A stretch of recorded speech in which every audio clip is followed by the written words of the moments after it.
Welcome to the Sherdog Radio Network preview for UFC 276, Adesanya versus Cannonier. I'm your host, Ben Duffy of Sherdog.com, and with me, as always, is Keith Shillan, the executive producer of the Sherdog Radio Network.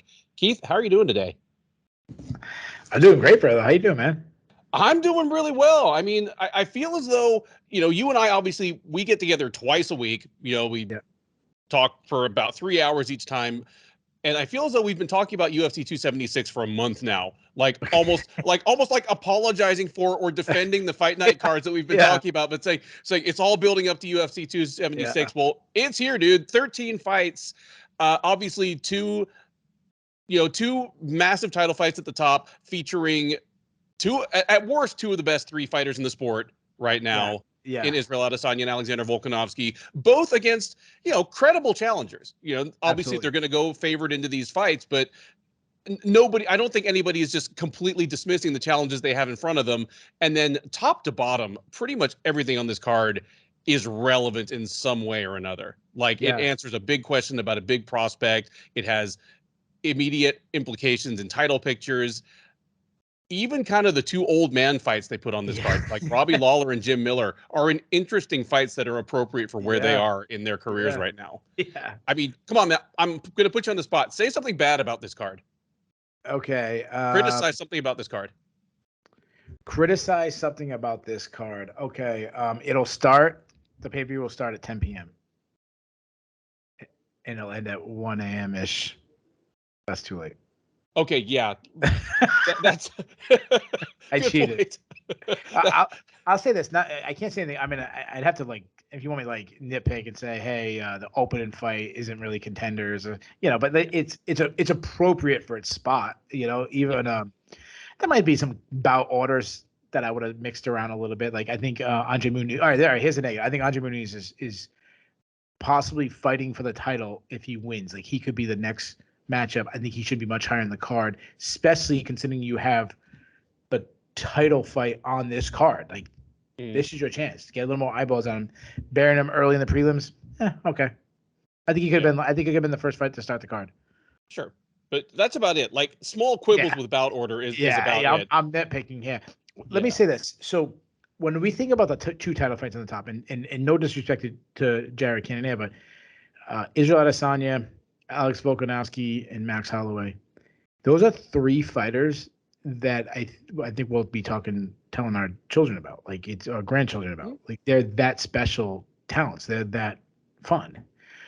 I have bashed the featherweight matchup, being that's a third time fighting, and it was more like I want new blood. What does Volkanovski really gain with the win compared to a loss? And then what happens if he does lose and Holloway? Does Holloway we get a fourth fight immediately? It's kind of like what we have going on with Moreno and Figueiredo. Mm-hmm. But that said, I want to make this crystal clear. The fight is fantastic stylistically. There's not a better stylistic matchup in any division than them two fighting each other. No, there isn't. If not for the fact that there's people kind of lining up behind them for their shot, I could watch these guys fight every week. Yeah. Both of their other fights were fantastic. The last one was razor close. I believe you're one of the people that actually scored it for Holloway. I may have. I don't remember. I think I scored it for Volkanovski, but it was close enough that if it had been their first fight, I would have been fine with an immediate rematch. So not a whole lot bad to say about that one. And Cannonier earned his title shot. Oh goodness, yes. Cannonier earned his title shot. I was there when he did. Just answered some questions about himself and buried Derek Brunson. And I like that Adesanya has new blood. Like what are we talking about? I was just saying what was wrong with the featherweight matchup. It's right with the middleweight matchup. Like he is getting new blood. He's going around lapping the competition. It's nice that he's not having rematches. It's nice that he's getting somebody who, and we've seen it before. We've seen upsets. We've counted guys out, people that you never thought would be champions that are. I mean, we have one in Juliana Pena right now. Absolutely. And there's something I want to say right here, but if I say it, I'm going to start previewing that fight, and that fight is 13 fights from now. Let's just dig right into these prelims, man. First up, as the card is currently set up, is a bantamweight matchup between Jesse Clark and Julija Stoliarenko. Clark, the 34-year-old Australian by way of Las Vegas, is 11-7 with 1 no contest overall. She is 4-3 in the UFC. She is 2-2 since moving up to bantamweight from flyweight, where it was evidently a difficult weight cut for her. She is coming off a loss. She suffered a quick armbar to Stephanie Egger at UFC Fight Night Walker versus Hill back in February. That snapped a 2-fight win streak for her over Sarah Alpar and Jocelyn Edwards. She will attempt to get things back on track against Stoliarenko. The 29-year-old Lithuanian is 9-6-2 overall. She is 0-4 across 2 stints in the UFC. Most recently, she's on a 3-fight losing streak since rejoining the UFC out of Invicta. She has lost to Yana Kunitskaya, Julia Avila, and Alexis Davis. The most recent of those, the Davis fight, was a unanimous decision at UFC Fight Night Hermanson versus Strickland back in February. Odds on this one, fairly close, but Ms. Clark is the slight favorite. She's minus 125 right now, where Stoliarenko is plus 105. I said off the top, Keith, hey, I dare you to say something bad about this card. One of the few things I would throw out there is I'm kind of surprised Julia Stoliarenko is still in the UFC. I mean, she's 0-4, and in several of those losses, not shown a whole lot of signs of life. So she's due. She's due. She's due. Like it's like that gambler's fallacy, you know. Like you keep flipping heads, I'm gonna call tails. Jessie Clark has had obviously mixed results in the UFC. She's 500 at flyweight. She's barely, or 500 at bantamweight. She's barely over 500 overall. Draws an outsized amount of, I think, publicity and fan interest compared to her performances, just because, you know, she's got the vibe, the look, the accent. It's rough that she is barely a favorite over a woman who literally has never won in the UFC. But I think this is her moment. I think I'm a little harder on Stoliarenko than you are. I mean, I see her as on the come up in Eastern Europe. She was kind of a one-dimensional fighter. She was an armbar specialist who was willing to pull guard to do it. Big for the division, but not a great athlete. A willing striker who hits hard, but not a very technical or composed striker. I think she's really hittable and just not terribly athletic or fast. She's kind of built for Jessie Clark to do fine against. Clark got armbarred by Stephanie Egger, but Stephanie Egger is a fantastic grappler who happens to have a really good armbar. She's not a one-note armbar specialist. Here, I mean, Clark's kind of a grinder. She's not terribly athletic. She is pretty physically big and strong. That seems to have carried over fine to bantamweight for her. And unless she gets just plunked with one of Stoliarenko's big haymakers or does something dumb on the ground, I think this is kind of her fight to win. I could see her kind of sprawling and brawling, keeping this thing on the feet and just kind of busting Stoliarenko up the way she did Sarah Alpar. Just recognizing that Alpar's best routes to victory lay in getting the fight to the ground, not allowing that to happen, and just punishing her for trying. So give me Clark by kind of a lopsided decision, and put at least pencil in Julia Stoliarenko for my cut list at the end of this show on Saturday night.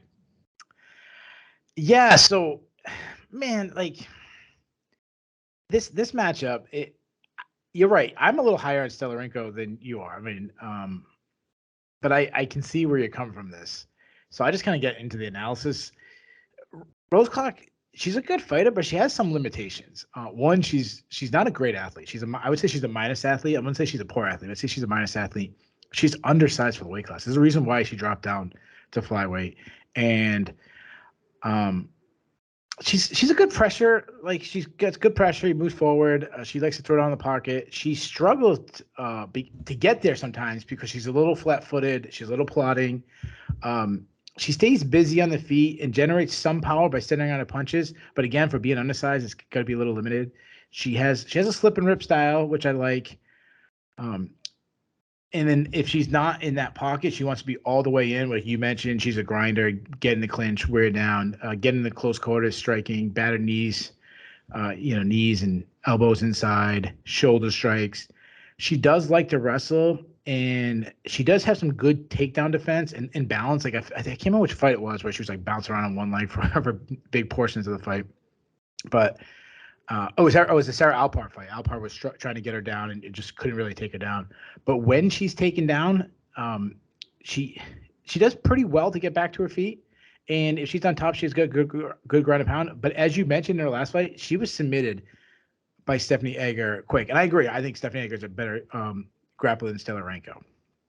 Stoliarenko, on the other hand, is also a weak athlete. Like, unlike Rose Clark, though, she's big for the weight class. Mm-hmm. Like, she easily could be fighting at flyweight and not be undersized.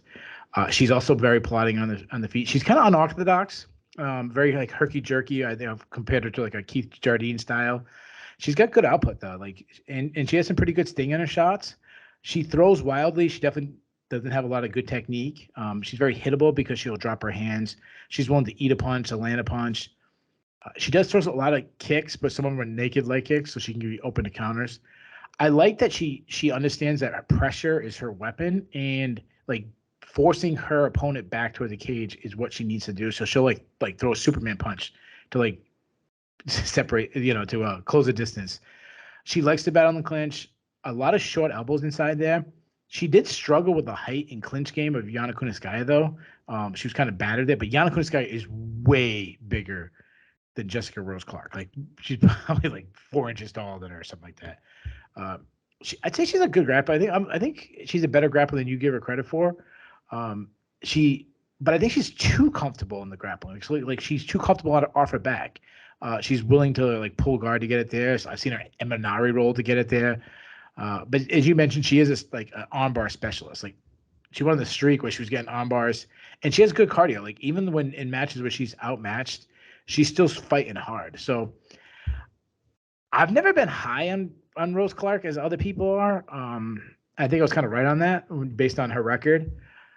I never thought she was as good as many think she is. This to me comes down to who's going to be better in the clinch. And I'm going to go the opposite. I'm going to go with the bigger fighter. I've picked Stoliarenko in upsets before. I think this might be the third time I think I'm picking her. And it hasn't worked out. But she's bigger. I think she might get the fight to the ground. And you know what? Let's set it up with a bang. I see she gets one of those famous arm bars too. So give me Stoliarenko by second round submission. There we go. We have some dissension and the mildest of upset picks right off the bat at UFC 276. I'm riding with my girl. I just keep going with her. One of these times you're going to be able to tell me that you told me so all along. We head now to the middleweight division for a matchup between Brad Tavares and Dricus du Plessis. Tavares, the 34-year-old Hawaiian, is 19-6 overall. He is 14-6 since joining the UFC as a member of the 11th season of The Ultimate Fighter. In light of that, I mean, Keith, that's the same season as Court McGee. And Court McGee feels like he could be Tavares' dad. Like, just, well, I mean... yeah, one has a big beard. The other one's like clean shaved, lined up and everything. And the other part is that Tavares was only like 21 when he was in the Tough House. And Court was a very grizzled 25. But, he and McGee are neck and neck for the most accomplished fighter to come out of that season of Tough. And he actually is on a 2-fight win streak. He lost back-to-back fights to Israel Adesanya and Edmund Shabazian. Since then, he has beaten current PFL millionaire Antonio Carlos Jr. and Omari Akhmedov. Now, if you're having a tough time remembering that streak, that is because the most recent of those fights, the Akhmedov fight, was almost exactly a year ago at UFC 264 back in July of last year. How long ago was the Carlos Jr. fight? January. It was January 2021, and I think that was Antonio Carlos Jr.'s last UFC fight. Okay. I mean, it was kind of surprising that the UFC cut him because he was still a very viable middleweight. He goes over to PFL, moves up to 205, cleans the freaking house. Yeah. He's a millionaire, and I favor him to do it again. Go Shoeface. Yeah, absolutely. I'm with you. Go Shoeface. Maybe they'll change your nickname because you're not that ugly. Anyway, he starts making his money. Like, he can fix it up and stuff. And, And the thing is, the more money you have, the prettier you get. Seriously. Look at like rookie year of Tom Brady compared to now. Yeah, now he's Tom Brady with like the fur coats and the designer shades and stuff. I think it was Charles Barkley talking about Michael Jordan. He's like, he's ugly, but people think he's good looking because he got money. All right, Tavares trying to make it 3 straight against Duplessis. The 28-year-old South African is 16-2 overall. He is 2-0 since joining the UFC as a veteran of EFC, KSW, a bunch of European and African promotions. He has scored 2 knockouts in the UFC. In his debut, he knocked out Marcus Perez in the first round. In his second fight, he knocked out Trevin Giles in the second round after a back-and-forth first. That was also a year ago, last July at UFC 264. So both these guys getting in the cage for the first time in almost 12 months. Tavares, the slightest of favorites to keep the streak going. He is minus 120 right now. Duplessis still available at even money, plus 100. Keith, for as relevant a fight as this is in the middleweight division, this one's pretty far down the card as well. Tavares is the eternal fringe contender. And then Duplessis, he's won 4 straight. He's won 2 straight in the UFC. It doesn't take much to get into the top 10 at middleweight these days, especially if you're a new face. Who gets it done? Yeah, this just shows how loaded this card is, because this is a fantastic fight. Absolutely what you said, like Duplessis wins, beats a guy like Brad Tavares. He's taking on a highly ranked guy next, a top 10 ranked guy next. Like if he fought like Luke Rockhold next, like that would shock me. Yeah. And I know Luke Rockhold's fighting Paulo Costa, but I wanted to say Paulo, but he's not going to make weight. So, and then Brad Tavares Brad Tavares is always a guy that I've always liked. He's if you think of like underrated fighter, like Brad Tavares is the guy. Like that's like the first guy I think of. Yep. He's like, because he's not great, and he's never going to be great. He's never going to fight for a title. He's never going to win a title. I shouldn't say never, because we've seen guys that I have said that about, Jan Blachowicz or something like that, but it's unlikely. But he's got a lot of skills. He's well-rounded. He's a good boxer. He's pretty technically sound. He's great at setting up his counter strikes by throwing a lot of feints. Like that's something that the best fighters do. He's good at slipping shots. I'd say he's not known to be like this big power punch guy, but I think he's got underrated power. He's hurt a lot of guys, and a lot of that comes because of like clean technique. He's really good at winning the foot battles. He's really good at keeping his base underneath them, so he's generating a lot of power coming off his legs. Even though he's good outside and he can win an outside, because he's Hawaiian, it's in his blood that he has to get in the pocket and throw down and kind of show his toughness. And he showed that sometimes that's not good for him, because he's taken on Brad Tavares has fought all the best guys in the division, including the champion. But he still has some mistakes, which has kept him from being the highest level. He can back straight up. He can kind of play in that warning track era with his back against the fence instead of like circling out. But I like his kicking game. He's got some good hard body kicks, good calf kicks. He's a very underrated wrestler. He's like, you never think of Brad Tavares as the Derek Brunson type, going to take you down, but he's smart enough to get takedowns in close rounds and win rounds. He's very hard to take down. He's a very sprawl and brawl style. And it's funny thing about Brad Tavares, he's been middleweight for so long, you kind of forget he's a little undersized. Yeah. I don't think he'll ever go down to welterweight or anything like that. Just a guy who probably doesn't like to cut weight, but he is a smaller guy, which is surprising how good his takedown defense. And think about who he just beat. He beat Antonio Carlos Jr. and Mario Akhmedov in back-to-back fights. Both those guys are good offensive grapplers. I mean, I'd say it's safe to say that Jr. is a great grappler. Yep. And then Duplessis. Jr. just moved up to 205 and is not especially undersized. Yeah, and honestly, that was probably the best move from anyways. He probably should have been 205 pounder to begin with, but it is PFL's 205, so take it a grain of salt. Duplessis, kind of the newcomer on the scene, but he's looked better and better each of his last fights. He's a counter striker that he can fight out of both stances, and he switches stance a lot. So he's really working different angles. He kind of studies a little bit. He's got good power. When we saw that, he starts Marcus Perez, he starts Trevin Giles. He has some flaw. Like, he's a good athlete. Like I think he's pretty fast. He's a good athlete. He makes the mistake of backing straight up, and he doesn't like to be pressured. He also pillars. Like, those are some things, like major things. I want to see him fix those, and I feel much, much better about him. But he's got good kicks, really good kicks. Kicks to the calves. He can throw a quick high kick. He's a weaker offensive and defense wrestler, but he does have a submission game. If if he gets to the ground. He's got tons of submissions on the regional scene. It's really what he was known for coming in, even though he's not a strong grappler. Like, he's not a strong wrestler. Like, you compare him to an American wrestler or a Dagestani wrestler, he's not winning those. But if you can get a scramble going, he can catch, take you back, get a submission.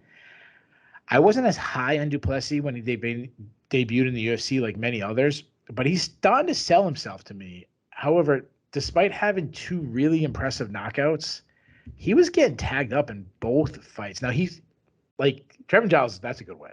Like, that's a really good win, even though he was getting pieced up a little bit. My concern is Tavares hits harder than both those guys. He hits harder than Marcus Perez. He hits harder than Trevor Giles. I think we're going to have a back and forth fight. I think both guys are going to land some really good shots. I think they're going to exchange some really powerful leg kicks. I can see them both just turning over their hips and blasting each other back and forth. But give me Tavares to land the better shots. Plus, I think he'll stop some takedown attempts, maybe even a takedown himself. Give me Tavares in a very veteran savvy decision. I'm with you on this one, and it kind of surprised me because I was, going into it, I expected myself to pick Duplessis in this one, but Brad Tavares, he really is at that perfect intersection right now where all of his physical gifts are still there. He's 34, and 34 at middleweight is just dead prime. It's funny. Sorry to interrupt you. He's 34. I would have guessed he was even younger than that. And he's been in the UFC forever. Yeah, he's been in the UFC for 12 years now. Yeah, that's great. Yeah. Dude, he's 14-6 in the UFC. This is his 21st fight in the UFC, and he was on pace for more. He just had a really quiet couple years after COVID. But it's still hard to just blitz this guy and run him over. Edmund Shabazian did, but that's on the way up where Shabazian was just this wonder kid. I'm with you. I think Tavares is going to frustrate Duplessis on the feet. Duplessis will probably get some of his shots in, but Tavares is generally extremely durable, pretty defensively sound.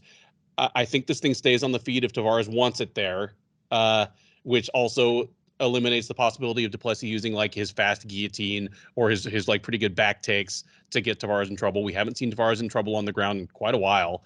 Yeah, give me Tavares to win just kind of a fun banger here by decision.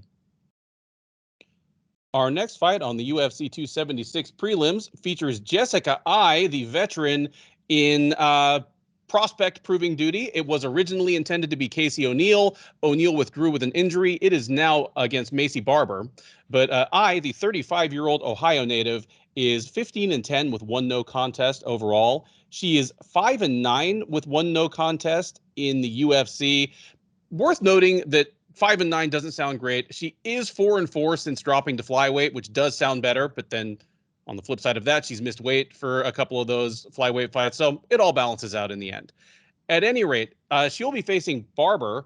The 24-year-old Colorado native is 10-2 overall.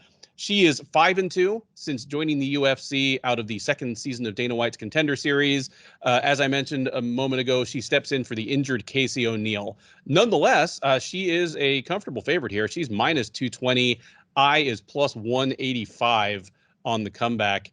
Man, Keith, Jessica Eye has just about seen and done it all in the UFC. Yeah. Her record looks miserable on paper. I mean, 5-9. You're like, what is this woman even still doing in the UFC? Yeah. She's lost 4 of her last 5. She's had a 4-fight losing streak, separate from losing her 4 of her last 5. But on the better end, I mean, she beat the crap out of Leslie Smith when she was probably a top 10 fighter. She beat Sarah Kaufman at bantamweight when Sarah Kaufman might have been a top 5 fighter. That got overturned because I tested positive for cannabis. Keith and I both weighed in on that. But I mean, unless you think we'd helped her beat Sarah Kaufman, I mean, she did what she did. But then, she's in her last 4 fights, she's missed weight twice. She's not looked great in some of them. I like this matchup. I think the perfect thing to do with Jessica Eye right now, if you're going to keep her on roster, is use her to test your Maycee Barbers, your Casey O'Neills, your Manon Fioros. Because, I mean, she's still tough. She's still well-rounded. She's still physically strong. She's not an easy out. I mean, she is someone who was fighting. She challenged for the flyweight title like that's right, barely 3 years ago. Yeah, her record's so bad, but she still fought for the title and deserved a title shot. Yeah, and I mean, after losing to Shevchenko, she beat Viviane Araújo, who's probably a top 10 flyweight right now, and there's no smoke and mirrors there. She just flat out beat her. Yep. Here, I like this even better than the O'Neal fight because I expect that Casey O'Neal would have steamrolled Jessica Eye. Like I'm to the point that we might not even have learned a whole lot. Yeah, I have more questions about Maycee Barber right now.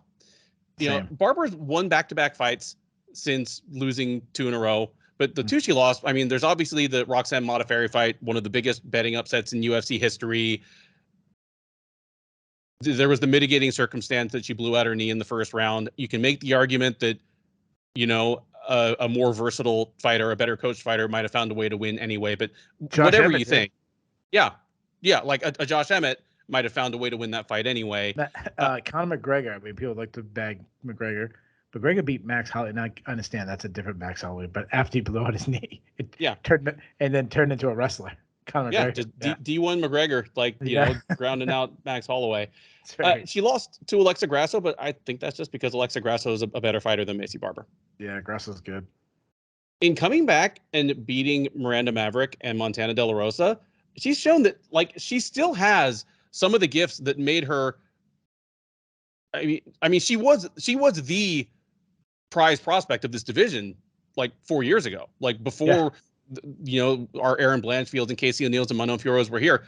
Her nickname, I mean, it still is the Future, which is, you know, a little more ironic now, but she's the one who was talking the big talk about being the youngest UFC champ ever and has had to kind of revise those dreams. She's still a plus athlete. She still has good finishing instincts. She's still a strong offensive wrestler and is mean on top. What I want to know from this fight is whether her striking is coming along at all, because that's gone from I'm sure it'll get better at some point to, well, if it doesn't get better at some point, then we've actually seen Maycee Barber's ceiling already, and she'll just be the same fighter for the next 6 or 7 years. And Jessica Eye is the perfect one to test that against. Has a little like a Jillian Robertson feel to her, where we kept saying, like, yeah, she's gonna become like her striking's gonna get better. It's gonna get better. And then, oh no, it never got better. It never got better. Yeah. You know, her striking coming up, you know, just she wade forward, throw wild punches, because it was mostly, I mean, if she tagged someone on the way in, great, but it was mostly just to be able to crash the pocket, get her hands on the other woman, and throw her to the ground and beat her up. That's like, if that's all she's got for Jessica Eye, we might see an upset here. You know, like, but I'm not picking it to happen. Like, I'm gonna assume and hope that like her striking has come along at least somewhat, and I think I will probably invite the kind of clinches that Barber really needs to make her game go. So give me Barber to probably be able to get Eye to the ground a couple times in this fight, hurt her, mash her on the ground, maybe threaten with some submissions, but kind of win going away in a fight that will extend her win streak to 3 and maybe get her back in the discussion with some of these young girls who are floating around the division now. Yeah. So you would say you think the odds are off, though. Like, it should be much closer. Yeah, I'm not that confident in Maycee Barber at this point. Yeah, I agree. I don't know why anybody would. And Jessica Eye, like, say what you want about her skill set. I mean, she's a veteran who has shown like savvy before to like a Viviane Araújo, like beating a rising person and kind of putting the brakes on them. She could do the same on Maycee Barber. Now, Jessica Eye, well, the funny thing about Jessica Eye missing weight is she was the one when there was 135-pound division, like she was in it. She was, when there wasn't a 125, she was the one who was always complaining about that. She was the one like, I'm not in my real weight class. It's funny that they give her the weight class and then she misses weight. I mean, I know she obviously has made weight there too a bunch of times, but it's ironic. She's not a great athlete, Jessica Eye. It's a bad footwork. She's pretty plodding. Her hand speed, I think, has dropped over the last couple of years. She's still really tough though. Like she can take a beat and move forward, and she's going to always have high volume. She's a pressure striker, really boxing style, kind of tight, short strikes, throws a lot of jabs. She doesn't have much power. She likes to. She went against Vivian Rojo and really took out her legs, which was really impressive. I haven't seen that too much moving forward, but it's something I think she could really have success against. A Maycee Barber, being the Maycee Barber, is kind of similar to Jessica Eye when she's kind of like plotting a little bit. And I think that was probably I don't want to say it's the best win of her career, but it's one of the most impressive performances of recent memory from Jessica Eye. She will make this mistake of she'll always try to catch a kick and drop her hands, and that's something that seemed like Cynthia Calvillo and Joanne Calderwood picked up on. They were landing like high kick over and over against her, and then obviously in her title fight against Valentina Shevchenko, she like Mirko Crocoped her in the face and knocked her out. Aya is best when she's being a bully and forcing her opponents back, but she struggles when she gets bullied back and she's the one backing up. Cynthia Calvillo, which she hasn't had many good moments in the UFC, but her best victory was when she was doing it to Jessica Eye, forcing her on her back foot pretty much the entire fight. I will wrestle. She can shoot for takedowns, or as I mentioned previously, that she'll like catch a kick and kind of trip her down. But not the best. Not too bad control on the ground. She will look to control before going for all the offense, but she's not much of a submission threat. She has one sub in her career. If you put her on her back, she's weak off her back, and she really struggles to get up. Barber feels to me like a busted prospect, and then I got to remind myself she's only 24. But what was the time to beat John Jones? Do we know what Jones was like 24, right? When he became champ, I think he was younger than that. Okay, whatever. She's already past the time, but I mean, she put this pressure on her that she didn't live up to, that she comes off as this busted prospect, and she's only 24. She needs to improve as an athlete. She needs to be a little faster. She's a little flat-footed. She's kind of slow. But I really wonder how much of that has to do with the ACL injury. Like she tore her ACL, needed surgery and all that. Like I wonder if we get a little like we've seen in other sports where someone has a major injury and they never like really pan out and they kind of get us a pass. We don't do that anymore. We don't give anybody a pass and say, well, what would have happened if this injury didn't happen to her? People do it. What would happen to Grant Hill or Kajana Carter or something like one of these athletes that kind of injuries really sucked it out of him. Greg Oden, but she's so young, so she can be the one to bounce back. No, she can fight at both stances. She has high volume. She does throw a lot of feints. Like there's some things you like about her striking. She's just slow. It just comes down to she has to improve her speed. She does love to brawl, and she has this mean streak in her like that I like about her. She does have like God-given power. Like I think she hits pretty hard. And she's at the age where she really hasn't even come into her power yet. And I think the best part of her game is her killer instinct. I mean, we've seen her come back in fights in the past, kind of just get mean. She throws a lot of kicks, but she's been, for a young fighter, she's been hurt a lot. JJ Aldridge, who she beat, was piecing her up a little bit. Obviously, you mentioned Roxanne Modafferi. You mentioned Alexa Grasso was like made into a punching bag.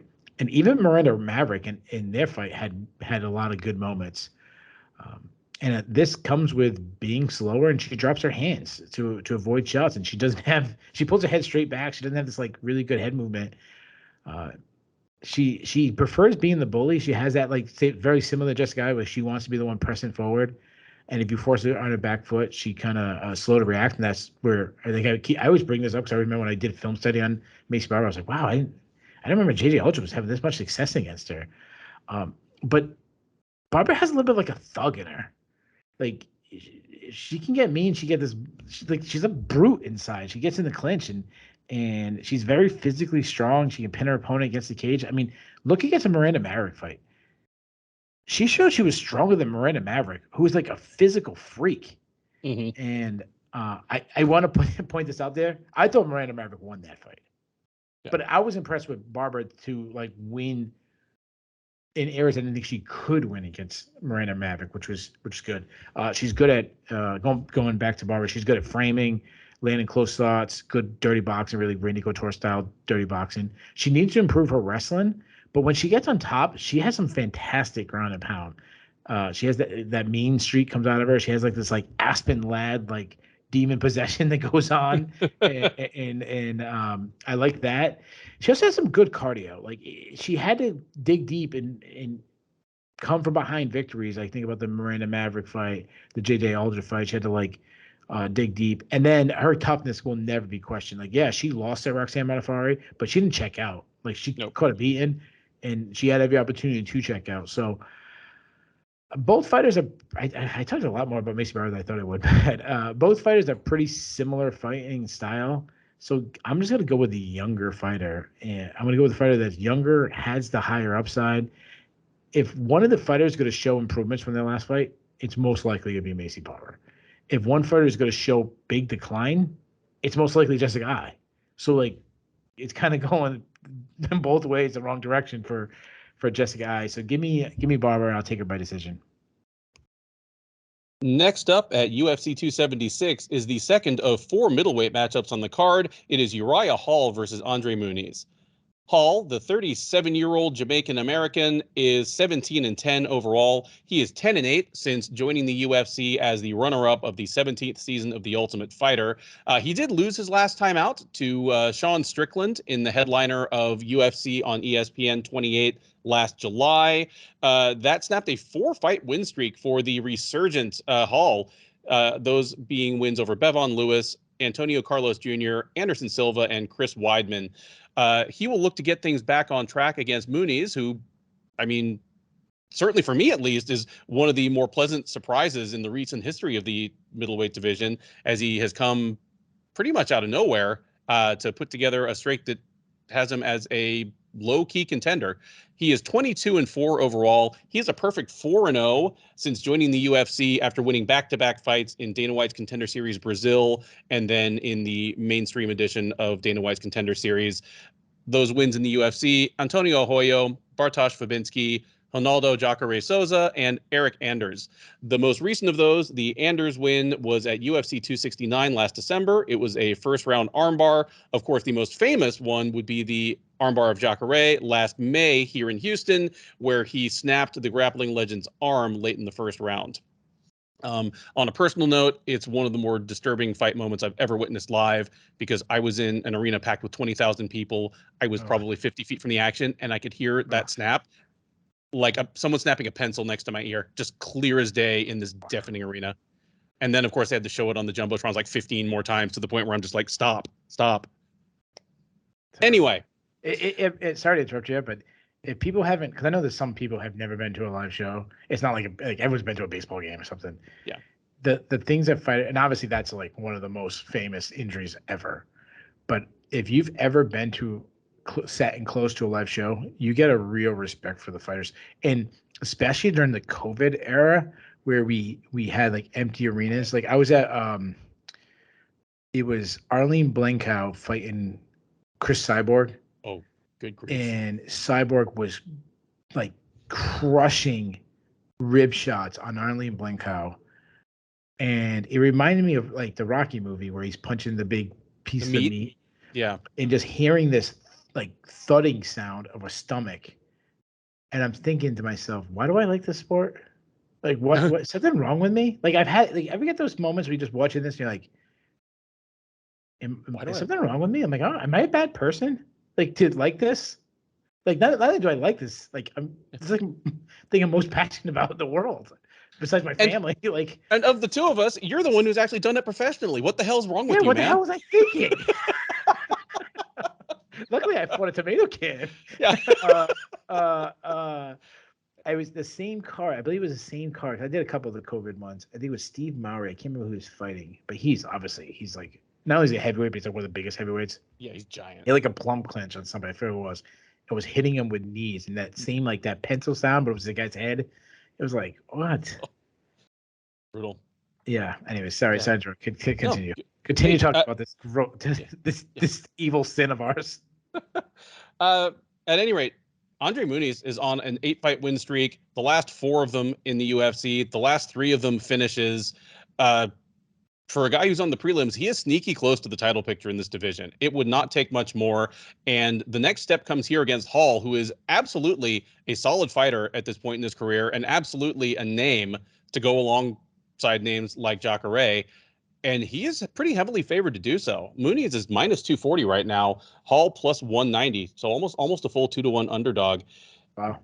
Keith, who do you like in this fight? And, well, I mean, we'll save it for the recap after one of these guys wins. But, if it's Muniz, what do you see as the immediate upside in terms of the title picture? So let me ask you this question before we kind of get into the fighters. When we do our recap, we do a lot of matchmaking. We'll probably matchmake the winner of this one. We always say what we would do if we're the ultimate emperor. No one has to say what we would do, but obviously the UFC decides. I think it's pretty safe to say the UFC has already shown their hand, because who's the leading candidate to fight the winner of the main event? Well, I think they kind of showed the hand that it's Sean Strickland versus Alex Pereira by putting that third from the top and then putting this one down on the prelims. Yeah. Should they have done that? Does the winner of that fight deserve it over, say, if Muniz wins? Because Hall, that's a different. He's a little further down, but if Muniz wins, do they deserve it more than him? It's more marketable, but do they deserve it more? It's more marketable, but in terms of straight competitive achievement, no, and definitely not the case of Pereira. No, definitely not Pereira. Pereira has beaten nobody so far. Strickland has beaten some people, but the names he's beaten are not especially better than the ones Muniz has beaten or the ones that Hall beat on his run before running into Strickland. Yeah. Hall beat some good people on that run. Yeah. So no. Yeah. Okay. We're on the same page. So, Uriah Hall, we just talked about Bobby Green being one of these guys yell at the TV. Hall is in that club all day. When Uriah Hall is on, he is really good. But when he's off, when he is off, he is the definition of just blah. Mm-hmm. A guy on one given night could be the best fighter in the world, and the next night can lose to the bottom of the barrel of the UFC, just greatly underachieve. Now, it's so hard because I don't know what I'm going to get. He's a Muay Thai striker who's a bit of a stationary target, lacks head movement, but he's super strong, fast, has, like I said, huge power. When he's flowing, everything's going well. He's got a sharp jab. He'll toss out a spinning attack. Go back to the Ultimate Fighter knockout. They're the famous. They're gonna show it when they show, even though it happened in a exhibition fight. They're gonna show it on the highlight for the spinning kick in the face. This is a guy that we're taping this before Bellator's main event goes on, but Gegard Mousasi is considered one of the best middleweights in the world, and he actually that 1-1 against him, but he's starched him. He is the only person to have stopped Gegard Mousasi with strikes in a 50-fight career. He's still the only one to have stopped him with strikes. That's what good Uriah Hall is. That's why it's so hard to pick against him. But when he's blah, Uriah Hall, he's lacks confidence. He's trigger shy. He's had his chin checked a lot of times. He's been knocked out, I think, 4 times in the UFC already. Knockout TKO. He never offensive wrestlers. I looked this up. His last takedown was in 2015. And I'm sure that was probably, I don't remember which fight. I should have wrote this down. I don't remember which fight it was. It probably was a reactionary double or a guy shot on him and he reversed it and they gave him a takedown for it. He is hard to submit, though. I'll give him that. He has never been submitted in his career. He went all 3 rounds with Antonio Carlos Jr. I've said that a lot. We've talked about Uriah Hall. That's a really good accomplishment. Now Muniz, and I think that's so relevant to this fight, obviously, because that's the most equivalent fighter to Muniz that Hall has faced recently. Muniz on the feet, his striking is improving, but it's nowhere where we want a top challenger to be. But he's a good athlete, and he doesn't have the technique, but he's quick. He lacks head movement. He does a lot of pillaring. But I do like his kicking game. He throws a lot of kicks. He does use his striking well because he understands he wants to get to the ground. So he uses striking well to close the distance. He's really good at using his forward pressure to push his opponent back to the cage.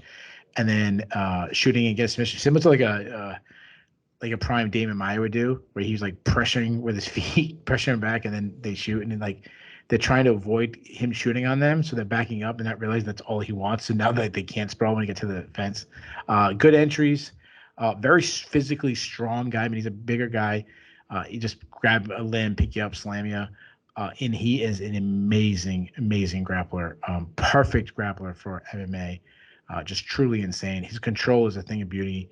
He can get subs from any position. He already has 15 submissions in the UFC. He's tapping out everybody. And he submitted Jacare Sousa, who is arguably the greatest grappler in history. Or at least he's in the club of greatest grapplers, both in MMA and outside of MMA. Yes.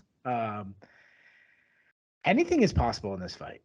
Like and that's the case with all fights with Uriah Hall. He could start Muniz in 1 minute, and I wouldn't bat my eye. I wouldn't be surprised at all. But I just it's what I was saying about Jim Miller. It's why I had a hard time taking Bobby Green in a fight that stylistically is perfect for Bobby Green.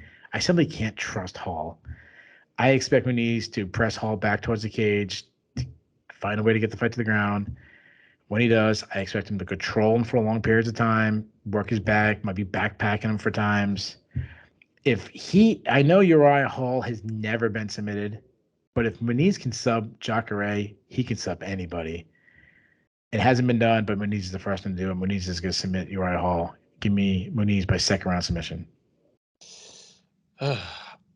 I wish I could bring some disagreement to the table here, but man, Muniz has really come out of nowhere. Like, I saw him as he's just another guy when he came out of Tough. Like when he came out of his second try at Tough, because he was on Tough Brazil. He won, didn't get signed, came back a year later and tapped out, I forget who, on the American Contender Series. It's like he's already almost 30. He's a one-dimensional grappler, and again, my personal bias breaking in here is like, he's a jacked Brazilian. Let me see him fight a couple times before we kind of see where he lands. But he has done nothing but look more and more impressive each time out. And with Hall, I always I hesitate to diagnose fighters' mental state. Just, I'm not a psychiatrist, and even if I were, I'm not their psychiatrist. But with Hall, it's just so obvious that a lot of what's going on is between the ears. It's such a confidence thing. For the longest time in his career, like, he could be stymied and just like be trigger shy and inert, but especially when he was fighting against somebody that had the threat of taking him to the ground. But over his last little stretch after moving to Fortis, he seemed to have gotten over that. I mean, he beat Antonio Carlos Jr., and that's a guy that he knew wanted to get the fight to the ground, knew could have him in trouble if they got down there, and he hung in there. He threw enough volume to win. He fought off takedowns. But then that same guy, like Sean Strickland, beat him a year ago basically with nothing but a jab. Like one of the most dangerous strikers in the UFC, and he just got completely taken out of his game by a jab. Yeah, that's a good point. That guy, I'm worried about him against Andre Muniz. I think, I don't know if Muniz will be able to get him to the ground. I don't know if he'll be able to get him to the ground immediately. But even so, I'm worried about Hall just even being able to win rounds on the feet, as Muniz is the one who's coming forward, putting him on the back foot, feinting level changes to just keep Hall from uncorking anything. Mm-hmm. I think I'm going to spend a little time screaming at my screen on Saturday night. And you know what? Let me say Muniz gets his way and keeps the streak going. Muniz by third round armbar. Wow. We both go with the submission over Hall. That's never happened before. Next up, Keith and I had already recorded a segment talking about the lightweight matchup between Jim Miller and Bobby Green. For the record, we both took Bobby Green by decision in that one, but all that work was for nothing because Green is out, and in comes Donald Cerrone to meet Miller in what is now a welterweight matchup. Look, if you've been watching this show for any amount of time, you've heard us talk about Donald Cerrone and Jim Miller plenty. They are, I believe, literally the two most tenured guys in the UFC at this point. There's nothing new we're going to tell you about these guys. Keith, you got 30 seconds. Who you got and how? Fair enough. I like that because in fairness, Cerrone, this is the third fight in a row that we'd be talking about him. Everything I said about Joe Lauzon, obviously the same thing about this one. I'm very concerned with him having cut weight a third time in a very short span for a guy who's older. And Jim Miller was a guy that I was ready to just write off. Like, he's done. I thought we'd be talking about him the way we're talking about Antonio Silva at this point. But he's showing suddenly he has got this like power and yeah, I don't want to get too much into it because we did like tape like 15 minutes talking about Jim Miller, and of course the fight changes. I think Donald Cerrone is shot. I really do. I think he's a shot fighter. The years of the damage he's taken, I don't trust it. Jim Miller suddenly can crack. I think Jim Miller's going to knock him out. Give me Jim Miller by first round knockout. Yeah, I'm generally with you here. First thing I'm going to say is what the UFC needs to do is book Miller, Cerrone, and Lauzon, and just take whichever two show up on fight night. Well, Miller and Lauzon, how many times they fight each other? Have they? Oh yeah, they fought each other. They have to. They have to. Have they? Yeah, they fought twice. Okay, yeah. Okay, you're right. How about their time? I don't care. I remember one of them being extremely bloody. I don't remember. It's Lauzon's. It's a famous picture of Lauzon where just blood is streaming from like his ear and his eye. Yeah. Yeah, it was a good fight. I think that was the second fight. Mm-hmm. Yeah, that was after like a stiff breeze started to make Joe Lauzon bleed. The worst thing is you go to the Fight Finder. Like these guys usually like, oh, have they fought each other? And you go to Fight Finder and it takes scroll 10 seconds to find someone's record with Donald Cerrone and Jim Miller. It's like, holy crap. I gotta take like a bathroom break in between. It takes so long. I mean, Cerrone's I agree that he's shot. He's at the end of the line.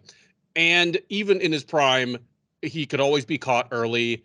Jim Miller's always been a pretty fast starter. He has this newfound power. I don't know if he knocks Cerrone out, but I think he makes enough hay that he's well ahead on in this fight, and Cerrone's not able to come back and get anything out of it. So give me Miller by decision. But yeah, for what it's worth, it'll probably be a fun fight. Have they fought each other before? Cerrone and Miller? Yeah, they did. Cerrone knocked him out with a head kick. Yes. Way back in 2014. So I was going to say that. I was going to say who'd win in their prime. So obviously it was Cerrone. Yeah. I mean, that's when Cerrone was in the middle of that great win streak. Yeah, if you went back to when, say, Donald Cerrone beat Ally Aquinta, which is 2019, May of 2019, that point, if you told me they're going to face 3 years later, who would win, Cerrone or Miller? Cerrone kills him. I would have laughed at it. And what, do we have the betting odds in this one? Cerrone plus 180, Miller minus 210. Wow. Miller's a 2-1 favorite. Yeah. I'm picking Miller to win, but I'm not that. He should be a 2-1 favorite against anybody. Next up, we have a welterweight matchup between two prospects. One who came to the UFC with all the hype in the world, one who came with next to none, and here they meet in the middle. It is Ian Garry versus Gabriel Green. Garry, the 24-year-old Irishman, is a perfect 9-0 as a professional mixed martial artist. He is 2-0 since joining the UFC as the departing Cage Warriors welterweight champ. He has defeated Jordan Williams and Darian Weeks in his two UFC performances. The most recent of those, the Weeks fight, was a unanimous decision win at UFC 273 back in April. He'll be taking on Green. The 29-year-old Californian is 11-3 overall. He's 1-2 in the UFC. Joined the UFC about 2 years ago. Lost his debut to Daniel Rodriguez, a loss which has been forgivable in hindsight. And he's come back since then with two pretty dominant wins over Phil Rowe and Johan Lainez. The most recent of those, the Lainez fight, was a second-round TKO at UFC on ESPN, Font versus Vera this April. Odds on this one are fairly close, but Garry is a moderate favorite. He's minus 155, Green plus 130 on the comeback. Keith, we always kind of talk about the big three undefeated welterweight prospects, Chimaev, Rachmanov, and Brady. Ian Garry's undefeated. He's a welterweight, and he's a former Cage Warriors champ. Yeah. Obviously, anytime you're Irish, the UFC, keeping a little eye out on you, especially, he's a good-looking blonde kid, and he's got a little bit of got a little bit of charm to him. He's not full on like Conor McGregor, like arrogant and bombastic, but I think you were talking about Joe Duffy. I remember an interview with Conor where he wouldn't even name him by name. Some anonymous journeyman. Like, dude, you're so salty. The add in the Cage Warriors part too, the connection. The Cage Warriors kind of helps too. Yeah, but talk to me a little bit about these guys. Like, do you see upside like the big three in Garry or Green, and how do you think this fight goes? Yeah, that's so tough to tell because the level of competition at this point. I was huge on Sean Brady coming in. Just one of these guys when you watch his tape on the regional scene, and I did some article about him, so I kind of really dug into Sean Brady. So I felt like I had a really good grasp on his skill. He was just one of these guys who just kind of jumped at me, especially his grappling. Oh, it looked like an adult wrestling with children. Yeah. And I have this, like, I don't know what it is. And obviously you hear it on my preview. I know I do this. I know I have natural bias. Like, I mean, we all do. We have things that we like anybody who's seen these previews know I love high level wrestlers. Like the high level, I have a hard time picking against. You wrestled in the Olympics, you wrestled NCAA champions. I have a hard time. And I get connections to certain gyms. Like gyms that just like on the rise that all of a sudden I like in Renzo Gracie Philly, Daniel Gracie Philly, or Daniel Gracie MMA, whatever you want to call it, is one of my teams. I just love this team. Like everything they're doing, I just love what they're doing. And obviously they're 15-0 now in the UFC. Looks pretty good. I don't know about Garry. He had like nothing is glaring red flag when you watch him. Like there's not like there's actually probably more red flags on Conor than it was on Garry coming out of the contender stage, because the Conor thing was his defensive wrestling always right from the start. Like he's not a strong wrestler. Garry is a very good athlete. He's long and lengthy. He's technically sound. He's very poised. And that poise comes from coming from Cage Warriors, because one is it's a really good regional scene, but because that region, they cover so much, so big, there's so much hype over there. They really put on, like, they're the only regional show that can really put on. And I'm ignoring like a KSW as a regional show because they're not a feeder, you know. Yeah. I'm thinking about like what I would consider a feeder. Like they feed to the UFCs, your Bellators, your highest levels. They put on. They can get a matchup that has so much hype, so much viewership. It feels like a main event at a Cage Warriors feels bigger than a prelim fight in the UFC. Right, and not that's all why of them, but like. Yeah. When like a Paddy Pimblett comes over, he is ready for the star treatment. Remember when he took on, was it Soren Bach when they fought each other? Mm-hmm. It was like felt huge. Like there was more hype for that fight than, I think when like Nad Narimani fought Pimblett, and that might even have the hype, but it just felt huge. And so that's what happens. Like the moment won't get to it, Garry. Like he'll be poised. He uses movement really well. He's got good head movement, which he needs because he hangs his hands low, which seems like a new thing that so many guys are doing. He's got good output. He works behind a long jab, great kicking game. He mixes up he'll throw a calf kick, and the next strike will be like a calf kick combination, a high kick on the other side, which I love. The thing about, we talk about Cage Warriors and Eastern Europeans, like usually the stereotype, and obviously not everybody, guys like Leon Edwards is a fantastic wrestler, but the thing is, you usually say is they can't wrestle. That's like the weakness. It's not really an area that's known for their wrestling. He's a judo black belt. He's got an underrated wrestling game. If he gets the ground, he's got some heavy top pressure, some strong ground and pound. He does attack with submissions, particularly like head attacks. He likes Darcy's, he likes Anacondas. He can be a little too confident in the grappling though. Like there's this one fight he had on the regional scene against Jack Grant, which always stands out to me. And that was a long time ago, and he's young, so it kind of like you get a little pass both ways. But he was like going for submissions and losing positions and getting his back take, which I don't like. But what I do love about him is he has a strong cardio, and he'll set a high. He doesn't set like an insane pace, like he's not coming at you with like a Neil Magny pace, but he sets a strong pace throughout the fight that he can sustain for all 15 minutes. Now, Gabe Green is the opposite when it comes to pace. He's a pressure striker that just never stops working. He's a guy he's willing to eat a shot, to land one of his own. I mean, he was doing it against Danny Rodriguez. Like he lost, but he had moments against Danny Rodriguez. There's not many people that can say they had moments against Danny Rodriguez, who's, he's not the undefeated guy in the welterweight, but he's a guy that's rising up those rankings fast. And Gabe Green took the fight on days' notice or the week's notice or something like that. He can fight out of both stances. He does keep his hands low, but he throws these from weird angles. He has these like looping power shots, but they're fast. And it's similar to like Fedor, like he whips him a little bit, like a prime Fedor Emelianenko. Again, I'm not giving him that high a ceiling. I'm just saying like things he does. When he gets in the pocket, he's dangerous. He throws some hard kicks. He's a decent wrestler. He's a submission threat. He has 5 subs on his record, and he has the cardio to go hard for all 15 minutes.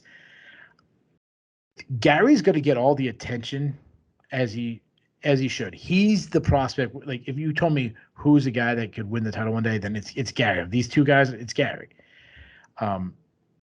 He's going to get all the attention. So if this fight gets attention, it's because of Garry. But this fight's a banger.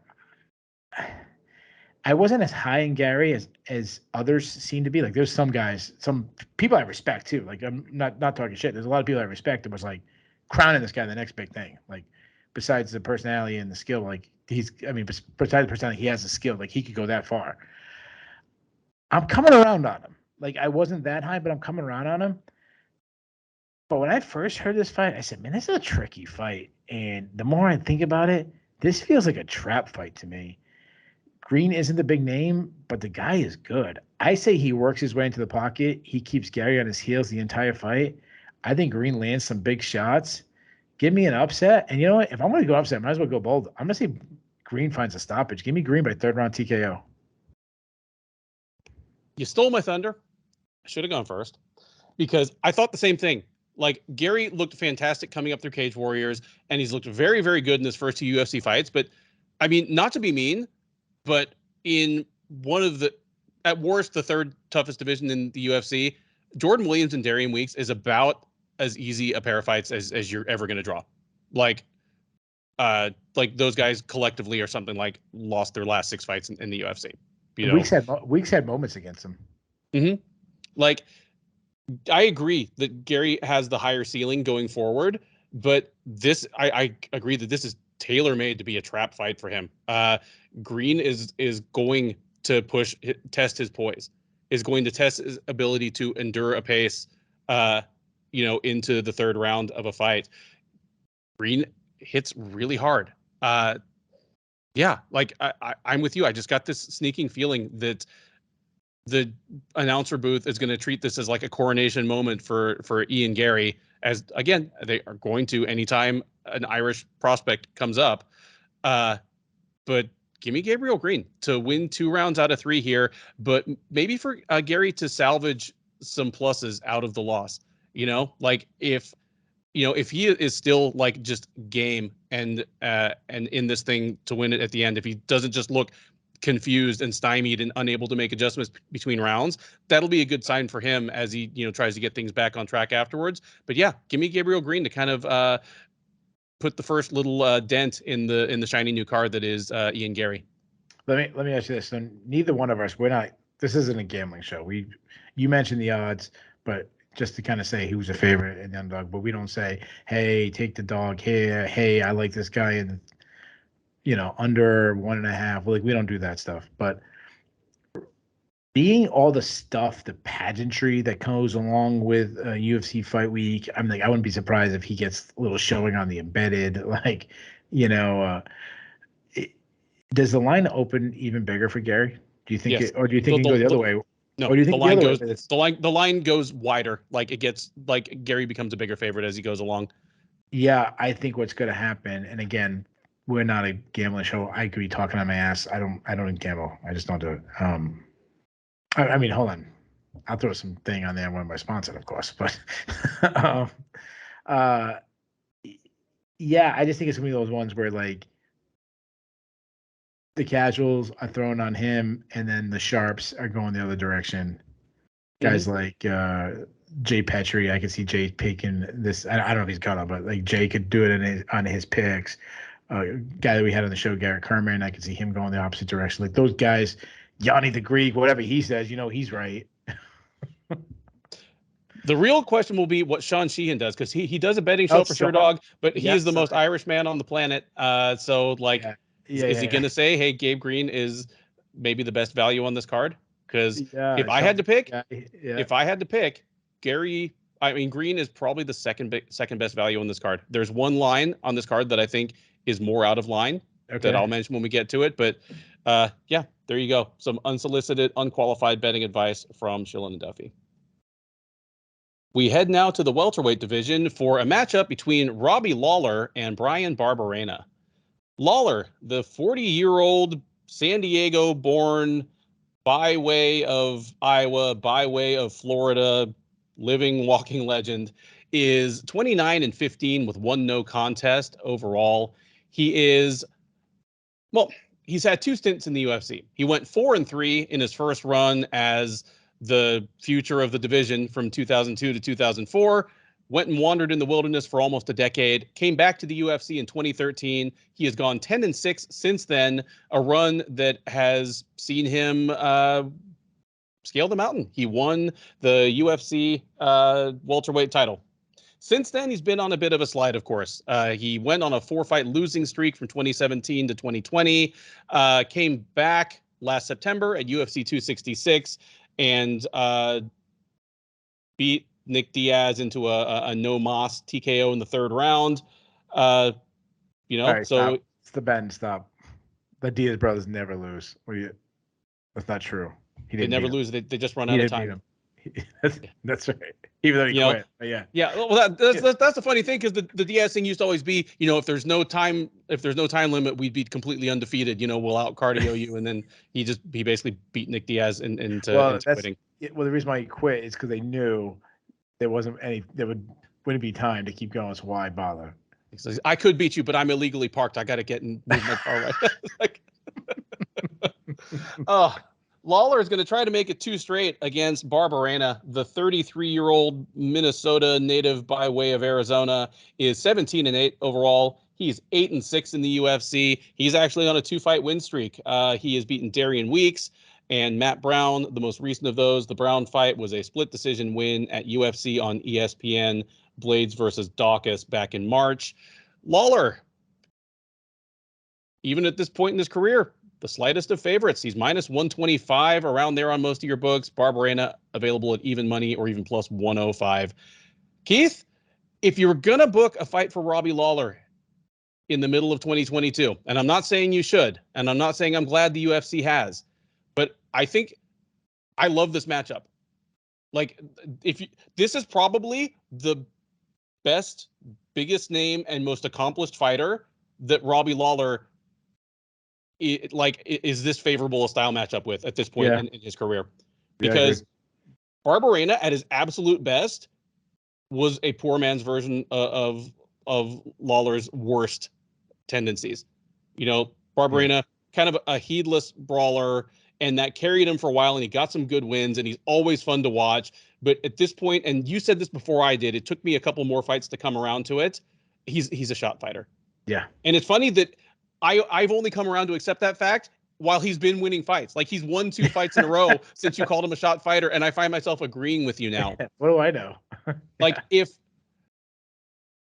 Robbie Lawler has anything left in the tank, if there's even 15% of, I'm not even going to say the vintage Robbie Lawler, of like the 2015 Robbie Lawler, if there's even 15% of that left in the tank, if the Robbie Lawler that lost the weird fight to Ben Askren 3 years ago is still in there somewhere, if the Lawler that got dominated by Colby Covington is still in there anywhere, that guy beats Bryan Barberena, because Barberena is going to brawl him. Lawler, even though he's lost something off the top gear, is still a technically sound striker who chooses to brawl. He still has a good chin. He still hits. He still just got bricks in his gloves. And my only concerns are that he slipped even further. There's no telling. He's taken a world of damage. Like, if you attach some sort of meter to every fighter's head to just measure the trauma they've taken over the course of their career. Yeah. Like, Robbie Lawler, between his career and between being at Militich Fighting Systems during their legendary years of just, Thursday nights at Pat's, Yeah. He might be number one in the history of the sport. He might have taken more just actual hard blows to the head than any other fighter in the history of the sport. It's possible. Who was the guy that was like a middleweight for them for a long time? Not Jeremy Horn. You would be speaking of Drew McFedries. Drew McFedries, yeah. the inaugural, the charter inductee to the Hall of Fucking Awesome.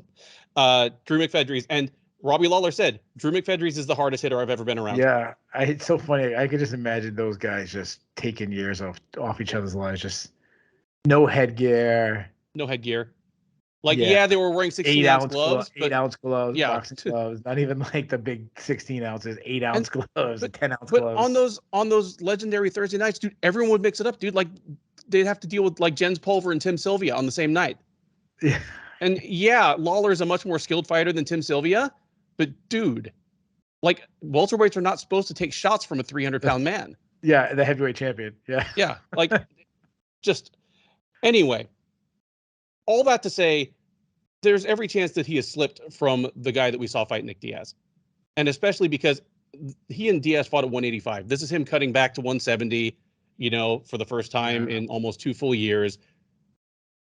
Against all those possibilities, I'm going to say that there's enough Robbie Lawler left in here to just pick up and harvest the low-hanging fruit and take the matchup. Because they're putting a guy in front of him. This is a guy that's going to give you the fight that Robbie Lawler needs. Give me Robbie Lawler by decision, but in a fight where, all right, if there was another round, this thing might be over, as he just puts a beating on Bryan Barberena. All right.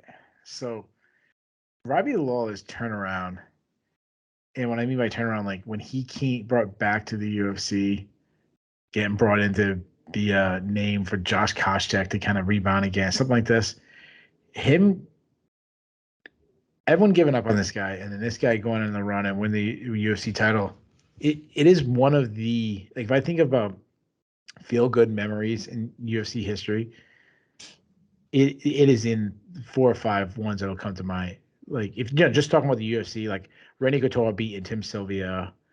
Not that I have anything against Tim Sylvia, but I think that moment. Glover Teixeira winning the title for the very first time. Robbie Lawler, Michael Bisping, who was like the bad guy, but then suddenly him win the title and everyone was happy. Like, Robbie Lawler's turnaround was just one of the ones that I'll always remember. It's just nice. It's just like, this is the guy that came into the UFC. He was supposed to be the next Matt Hughes. He was supposed to be the like complete version of Matt Hughes. Didn't live up to the hype. Was completely washed, completely given up on, and then went on this run is absolutely unbelievable. Now, what more or less surprising than Charles DeBronx and Glover Teixeira winning titles was Robbie Lawler winning a title in 2014 when it was to you. Yeah, like, it was viewed as like if the UFC was bringing in who would be equivalent right now for UFC to bring in for, say, like, all right, Colby Covington fought for the title recently, lost, kind of needs a, like, kind of way back. Who would be equivalent for the UFC to bring back? Like, someone who was a name but kind of done. James Vick. Okay. Yeah, well, maybe. Because James Vick left on like a terrible losing streak, but someone like that who had been a contender but was figured his best days are over. Jake Shields, bringing Jake Shields. Yeah. Like, if Jake Shields won the title, obviously Lawler was a little younger, but you get my point. Yeah. Robbie Lawler, I'm going to completely ignore the Nick Diaz fight because Nick Diaz isn't even a high-level regional fighter at this point. Like, which is why I was the only person saying, hey, you probably got to get one fight out of Nick Diaz. You've been waiting forever. Don't use it on aging, kind of done Robbie Lawler. I was saying, like, get over Chimaev, get off somebody else. I think I was shown right on that, but that is no here or there. Robbie Lawler, he's a southpaw that fights at this Andrei Arlovski pace now, and that's probably because the cardio is shot. Cutting down to 170 again makes me feel even less confident. He did go hard against Neil Magny in their 3-round fight, and he did go 5 rounds with Colby Covington, so it's not like completely shot. But I'm really worried about his cardio. But if you really think about Robbie Lawler, even in his prime, he tended to fight in like chunks. Even like a war against Carlos Condit, he got gun shy at times and like took rounds off, and which might be a strategy in a 5-round fight. I mean, Jose Aldo was got accused of doing the same thing, and he's arguably a top 5, top 7, whatever you want to rank him all time. But Lawler's a mid-range fighter. He gets in that range. He fires off power shots. He probably still has some power. I mean, he did sting Neil Magny a little bit in their fight, even though he got trashed in that fight. He still has some good kicks,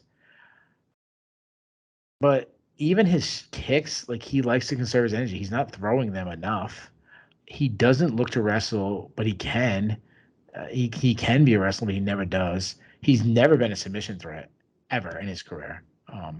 If you put him down, he always struggled to get back to feet. Like, you can go to the Donald Cerrone fight when he was still probably somewhat in his prime. And you mentioned this, and again, there's nothing to build off this, similar to what we talked about Jim Miller. I'm really worried about his chin, but he hasn't been knocked out in a really long time. Like, he got knocked out. I mean, I think his last knockout was the Tyron Woodley fight, I think. But you mentioned it, the amount of damage this guy. Think about the 2 wars he had against Johnny Hendricks.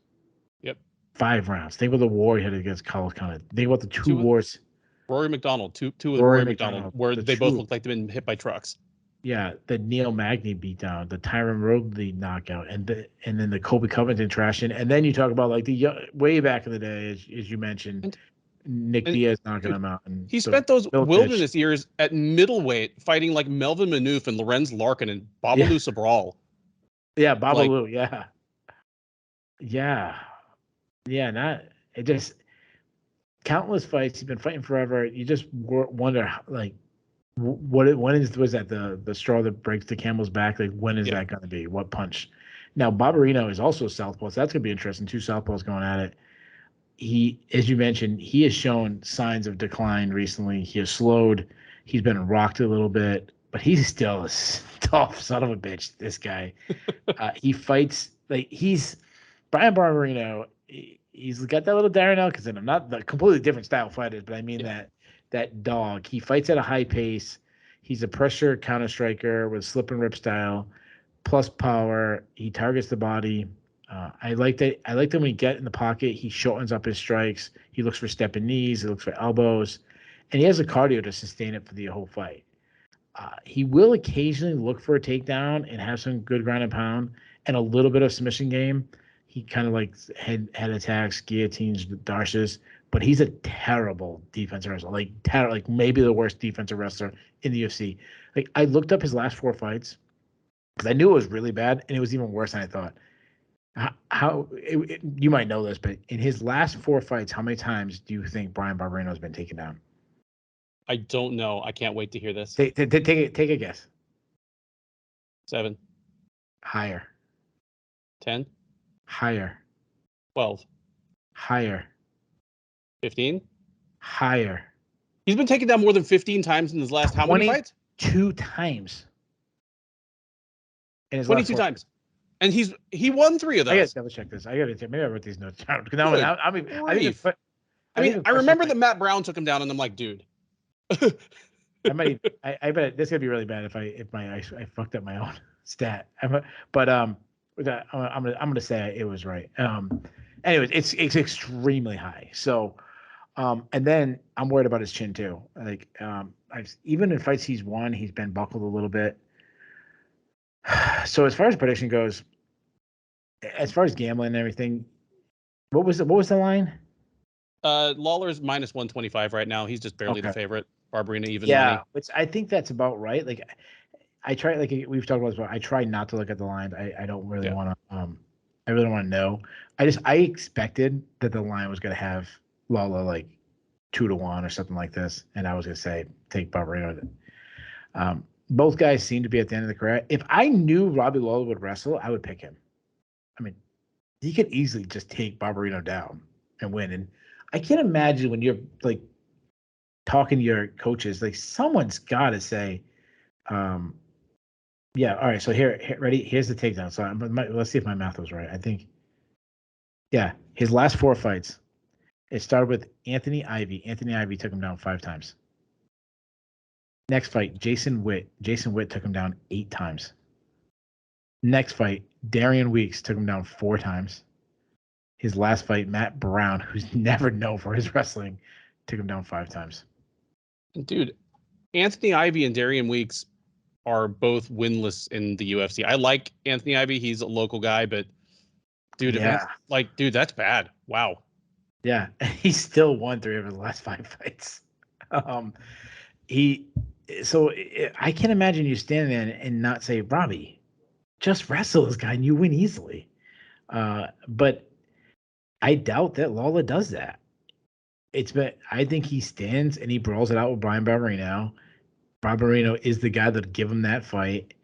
And plain and simple, I just like Barberena's output more. I mean, I went to the stats to look at the takedowns, and I couldn't avoid that his last 2 fights, he landed 111 significant strikes against Matt Brown and 108 against Darian Weeks.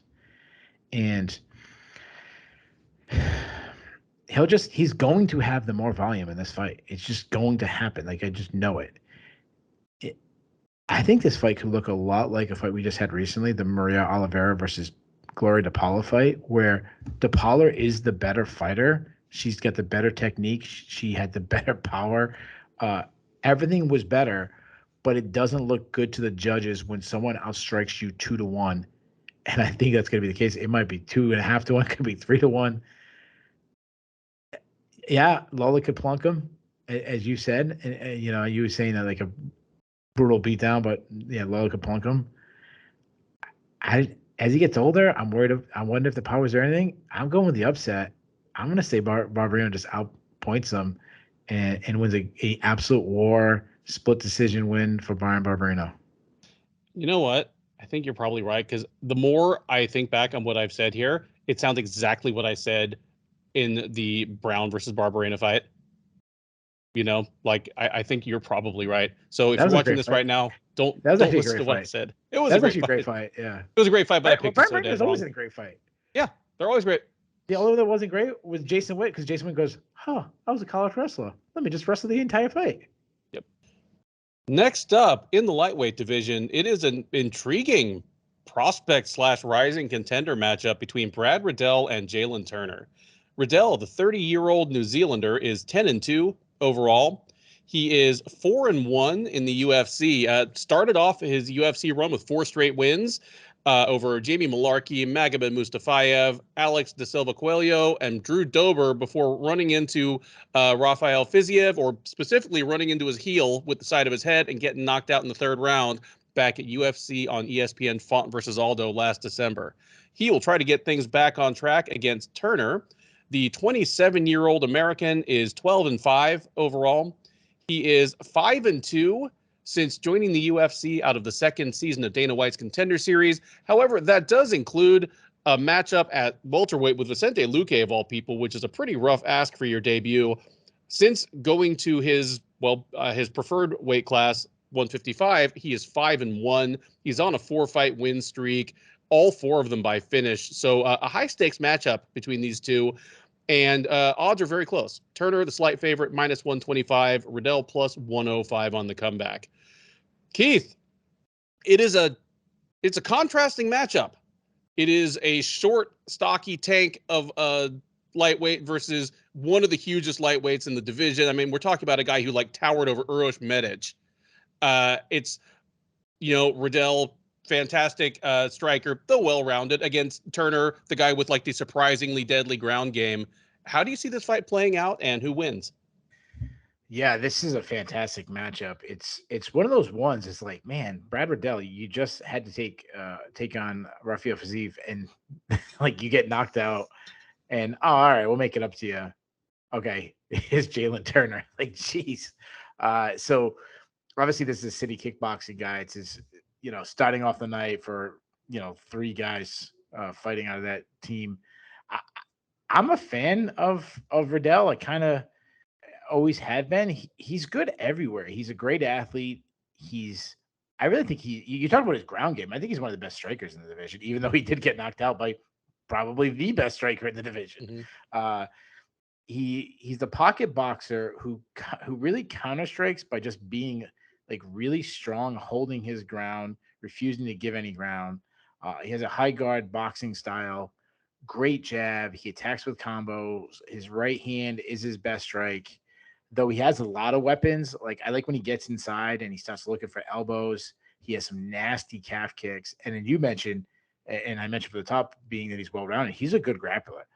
He's not a very technically sound wrestler. Like he's more, we talked about this on the recap with Adolfo Vieira. He's more explosive than he is sounds. Like, so he'll shoot in sometimes. He won't have a setup. He'll almost dive in at the hips. And he doesn't have a lot of second or third options, but he can create a scramble, and in the scramble, he's just such a good athlete. He can win those scrambles. He kind of keeps his hips moving when he's being taken down. If he's taken down, he does really well to get back up. He showed that in the Alex De Silva fight. He has a cardio to win those positions, to win that grueling kind of match.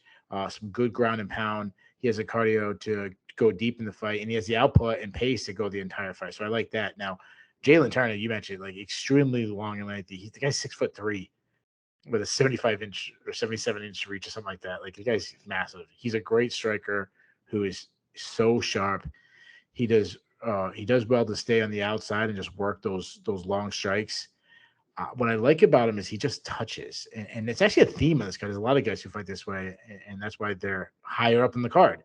He just touches and then explodes when he sees an opening, and this really keeps him from gassing.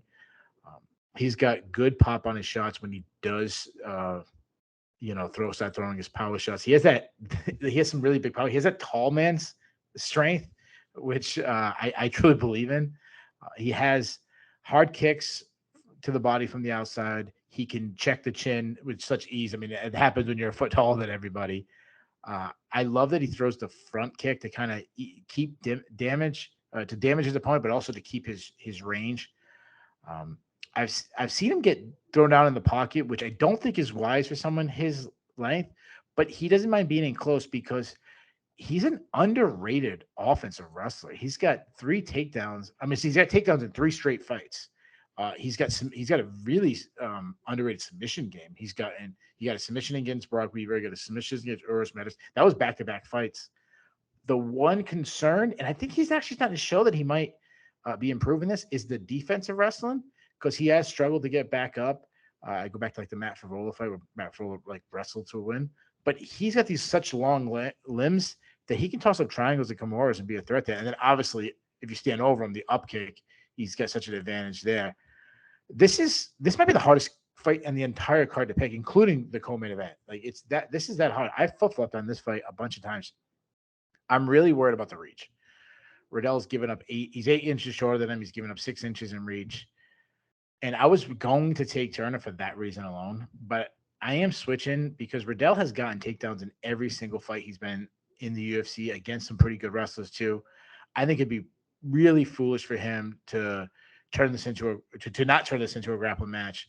Matt Favola kind of showed the way to get takedowns. I don't think he's as good of a wrestler as Favola is. Favola was an NCAA wrestler.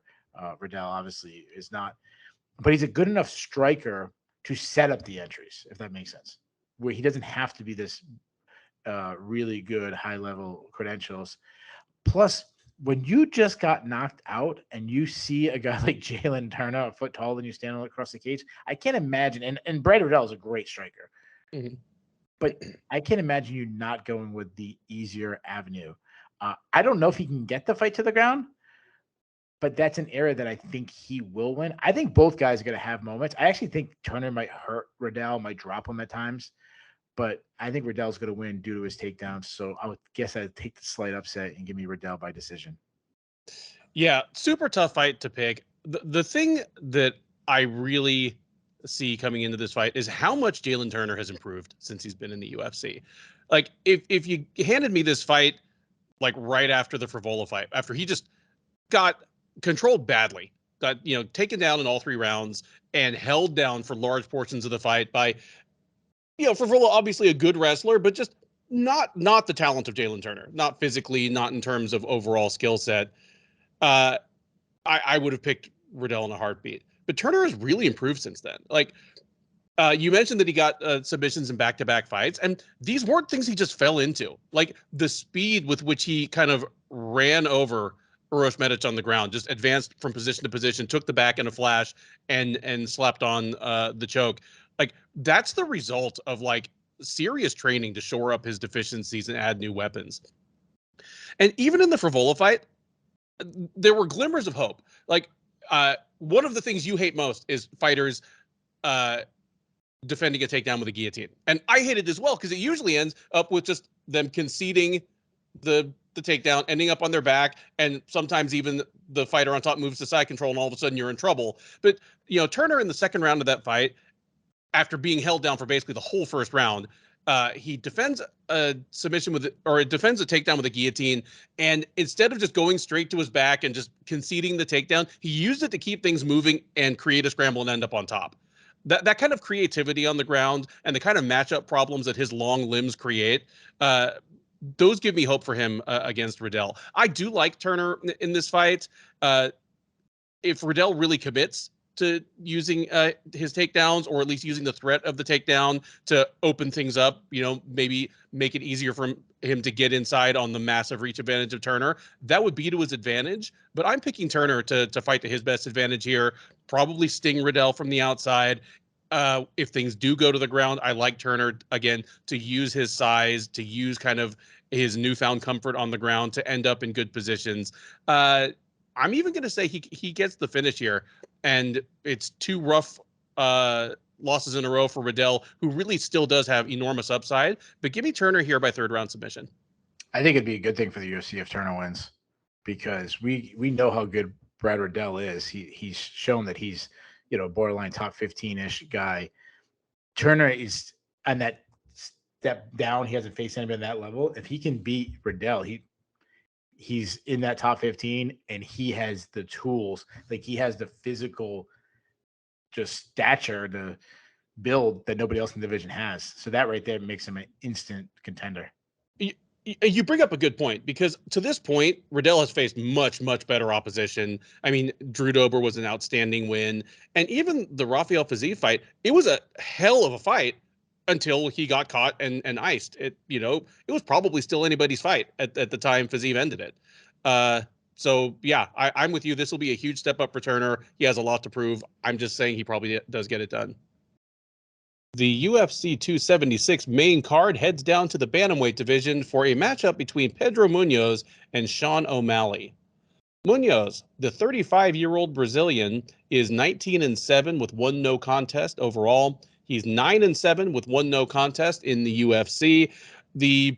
What feels like perpetual contender is on a rough stretch of late. He is 1-4 in his last 5, but it bears mentioning that those losses have come against really the best of the best.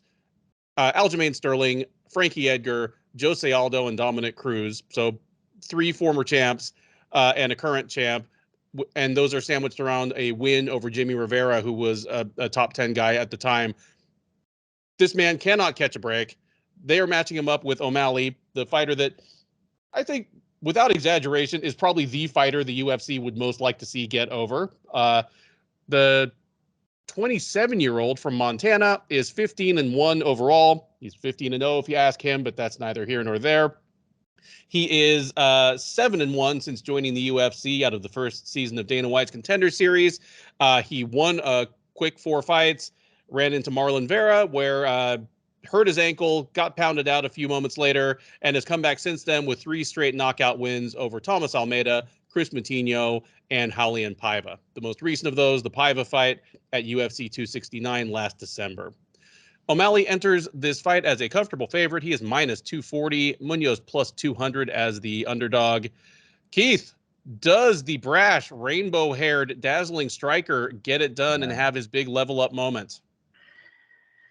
Oh, that's the big question. And this is, I wouldn't say it's his first tough test, because obviously Marlon Vera was his first tough test, and he failed that one. And, you know, everybody thinks he failed that one except for him, which You know that Sean O'Malley, since I was recruiting him when he was in the LFA before, like I was even looking at him at the Contender Series, the guy that I really liked. He's one of my favorite fighters to study on tape.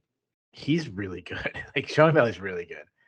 He's an elite athlete who's long and lengthy striker that can fight out of both stances. A lot of things I'm going to say about him, I'm going to say about another guy in the main event. Like that's how high I think of Sean O'Malley. And I'm not talking about Jared Cannonier. He's accurate. He's very fluid. He's elusive. He's really good at picking up his opponent's timing.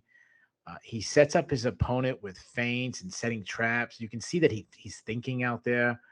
Tons of variety in striking, attacking from different angles. He's got a great, like, elite jab.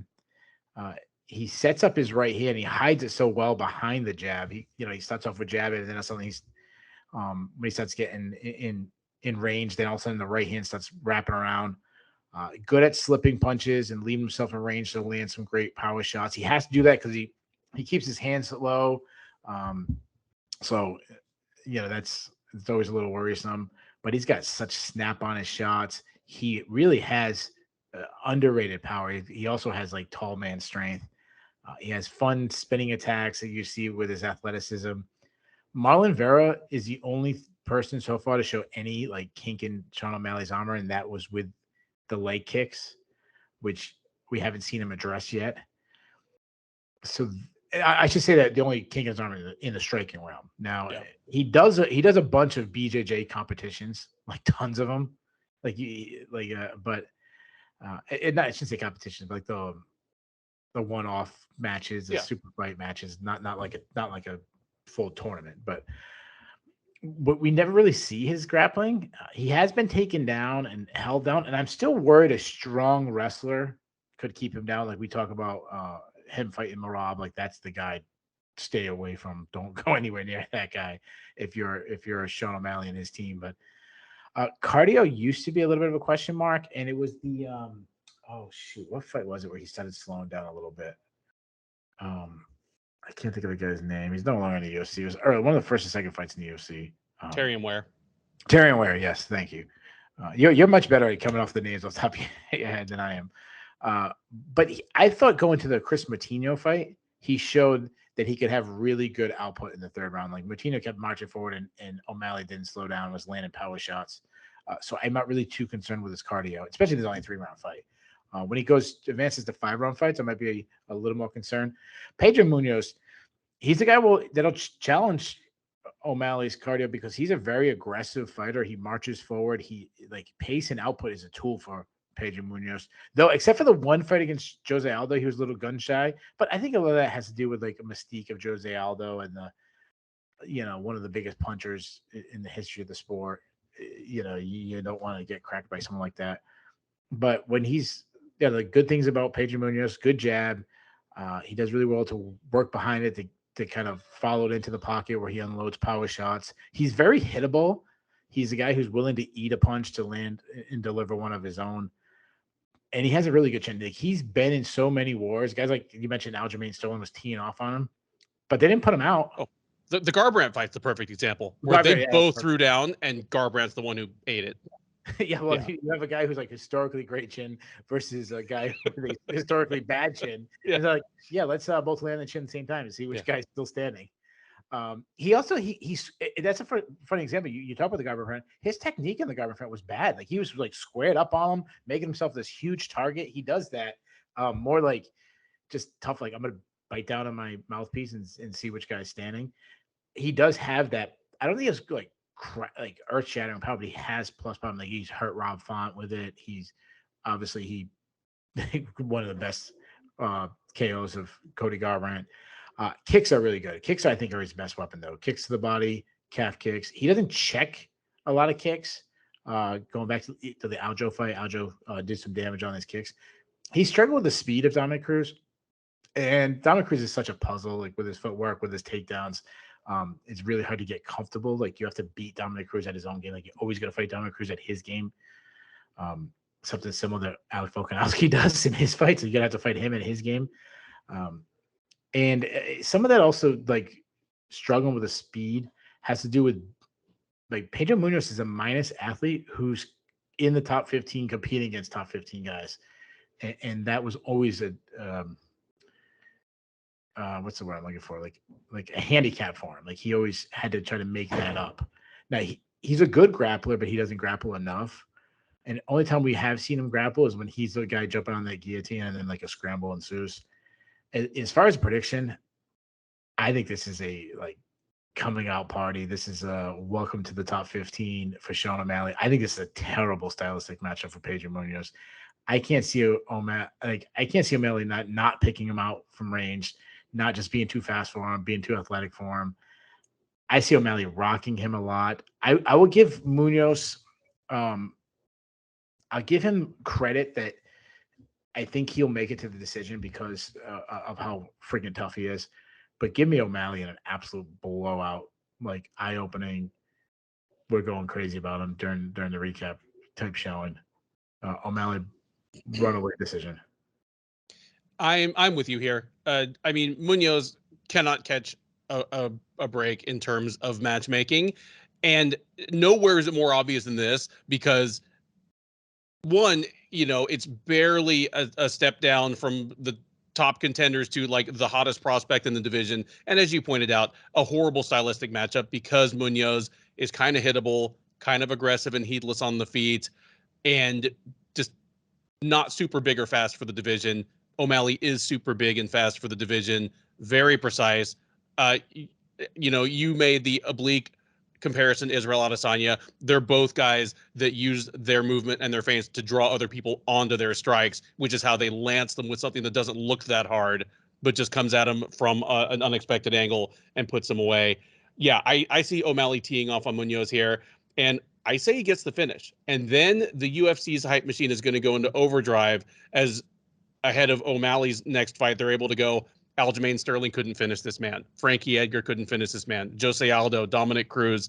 And then they show O'Malley just marking Munhoz the hell up in the first round and knocking him out in the second. Give me Sean O'Malley by second round TKO. And again, watch for a fantastic promo on the mic and a marquee matchup for O'Malley in his next fight. I'm as big as O'Malley guys there. I really am. Like I've been on that train all along. If he puts out Pedro Munhoz, which he very well can, and a lot of that has to do with him, like that would be 95% him, but that 5% will be all those guys you mentioned before. All that. It's like the guy who squeezes the jar and does it, then hands it over to the other person. That is exactly it. I loosened it up for you. Yeah.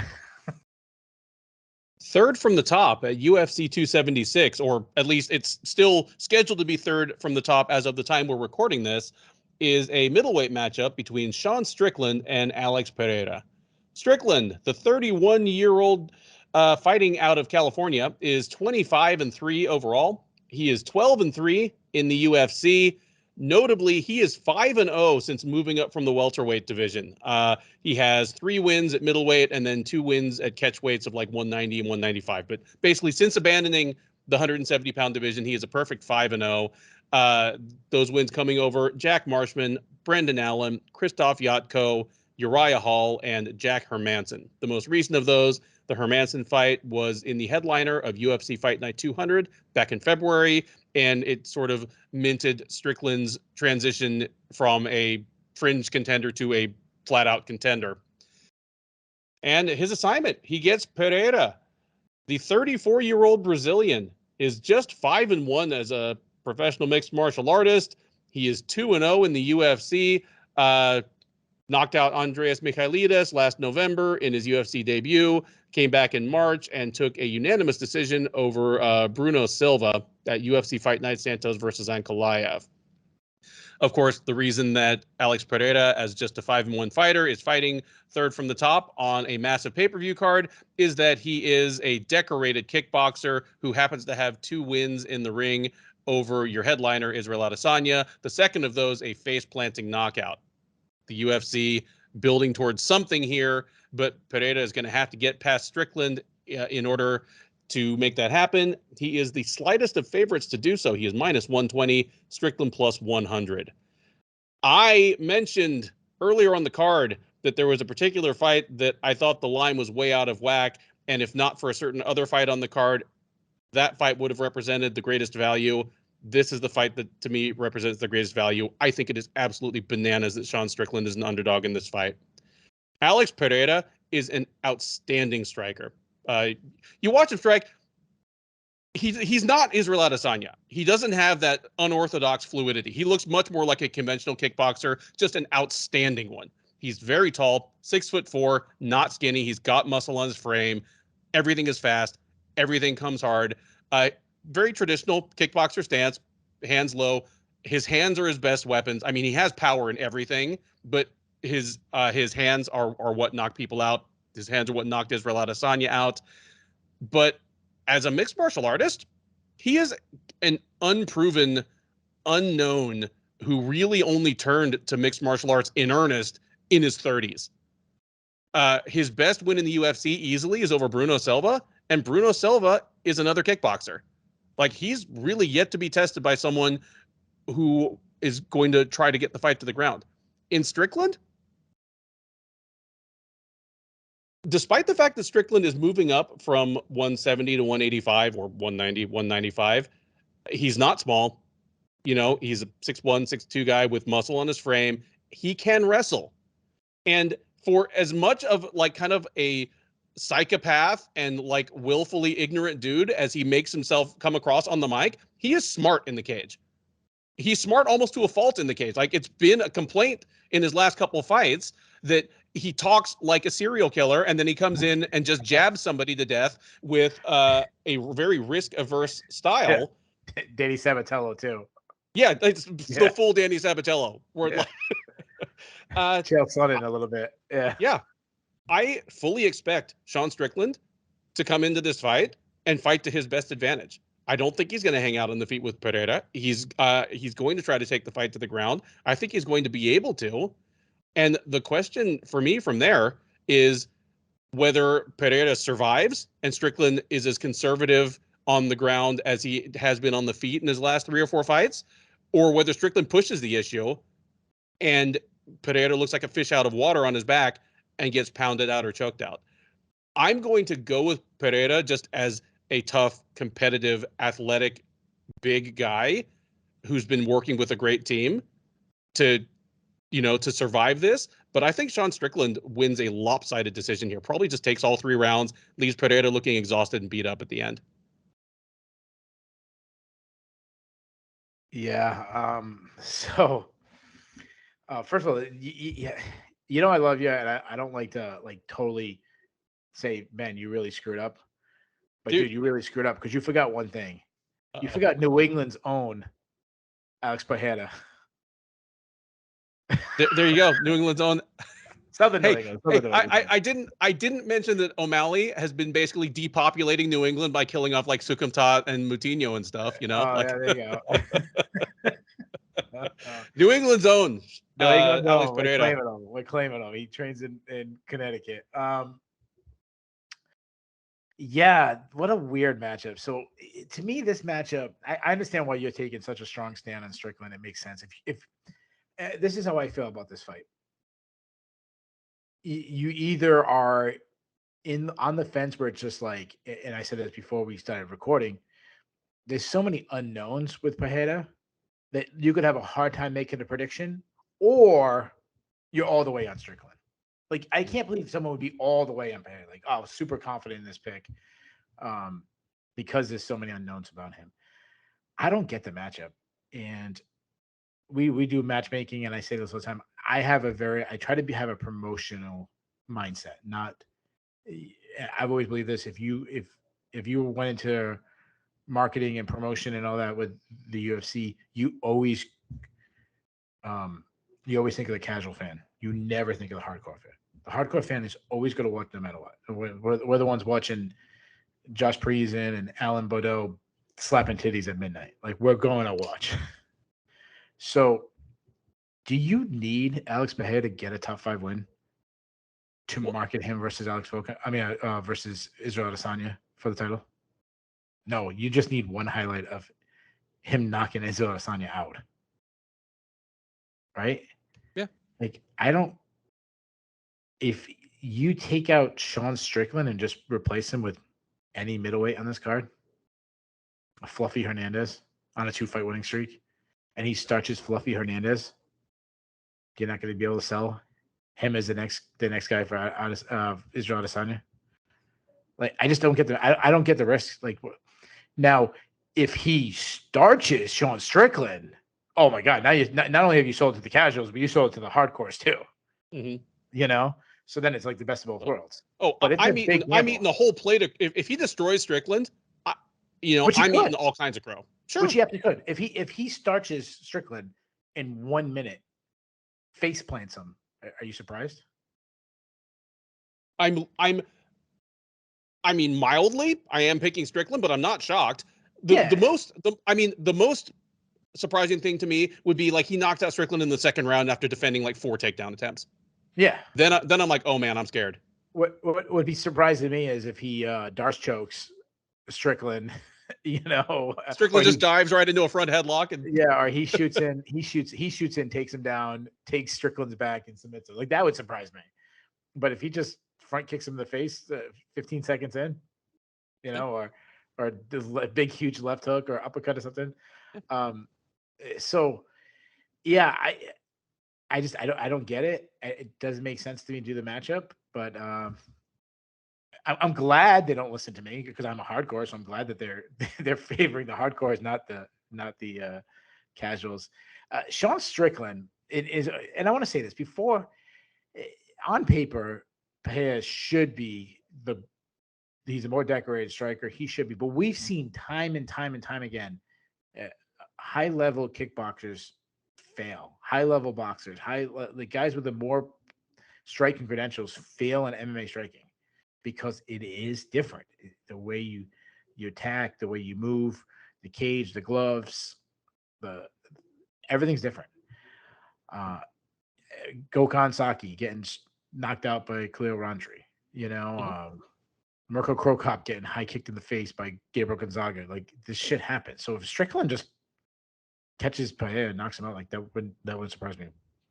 Like, I feel the same way that you're saying. Like, I'm not predicting that, but it's not out of the realm of possibility. Like, he's Strickland a good striker. I mean, he's a very technically sound boxer.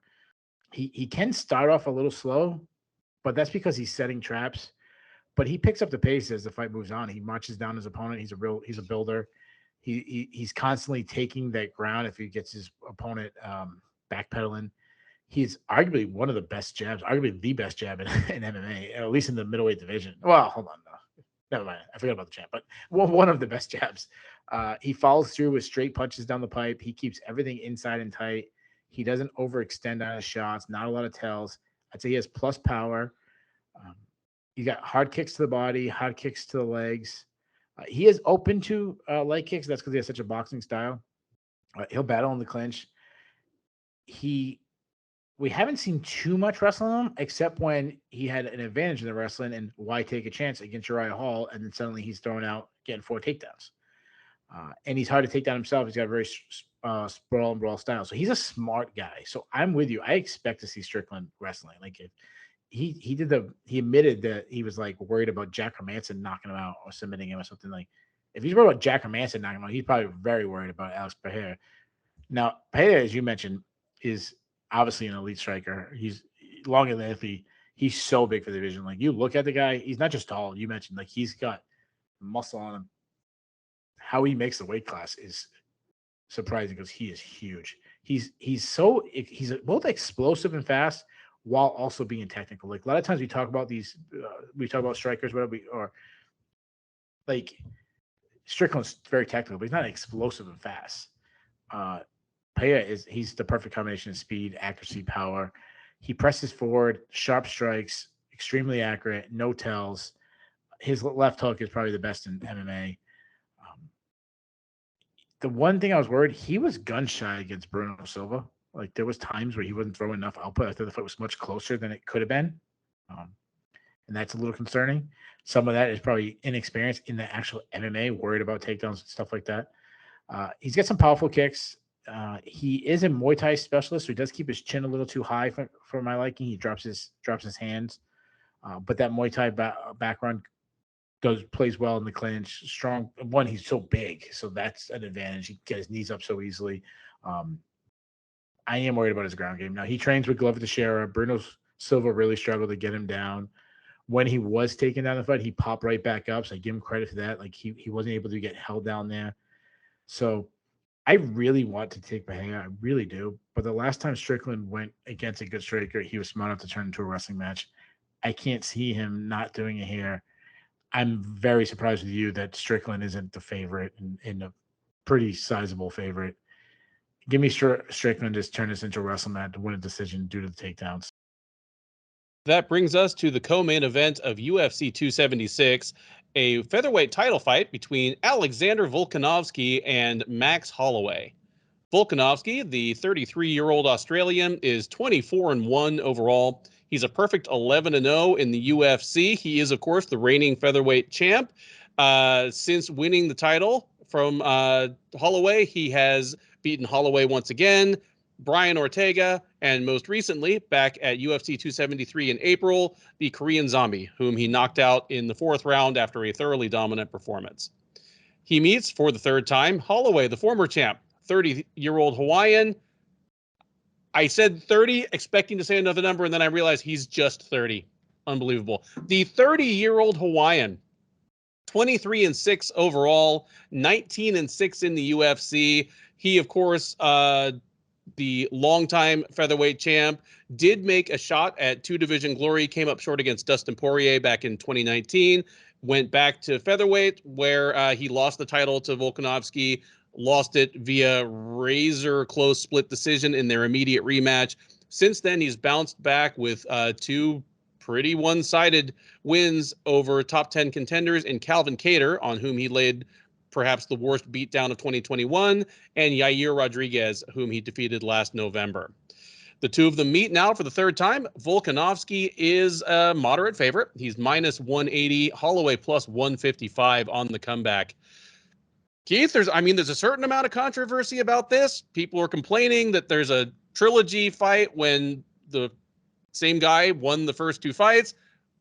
The flip side of that is that lots of people, including yourself, argue that Holloway should have won the 2nd fight.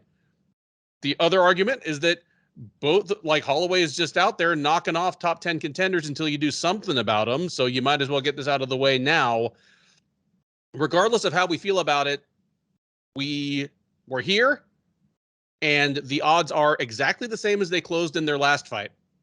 I think that should kind of tell us something right there. Nothing happened in that fight that made Volkanovski swell to like a 3-1 favorite. Or if Holloway won, it wasn't so convincing that it's flipped and all of a sudden Holloway is the favorite as the challenger. The odds are literally exactly the same as they closed, 2 years ago. How do you see this one playing out? Who leaves with the title? Yeah.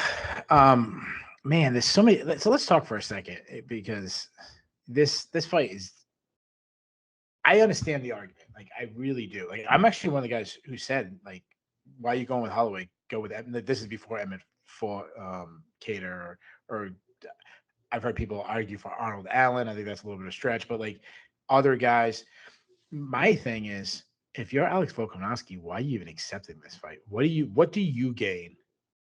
Obviously, legacy. I get that. You beat Max Holloway a 3rd time, but you already have 2 wins over him. What do you gain from it? I mean, to ask him, he calls it a legacy thing. That, the history books will remember that he's not only the greatest featherweight of all time, but he beat the 2nd greatest featherweight of all time 3 times. If you're going to argue that that's, Holloway rather than Aldo. Yeah.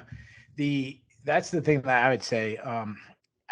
I like seeing new blood. I like breaking down new fights. But that said, stylistically, there's not a better matchup in any weight class than these two. Like, what's a better matchup than the top 2 guys in weight class right now?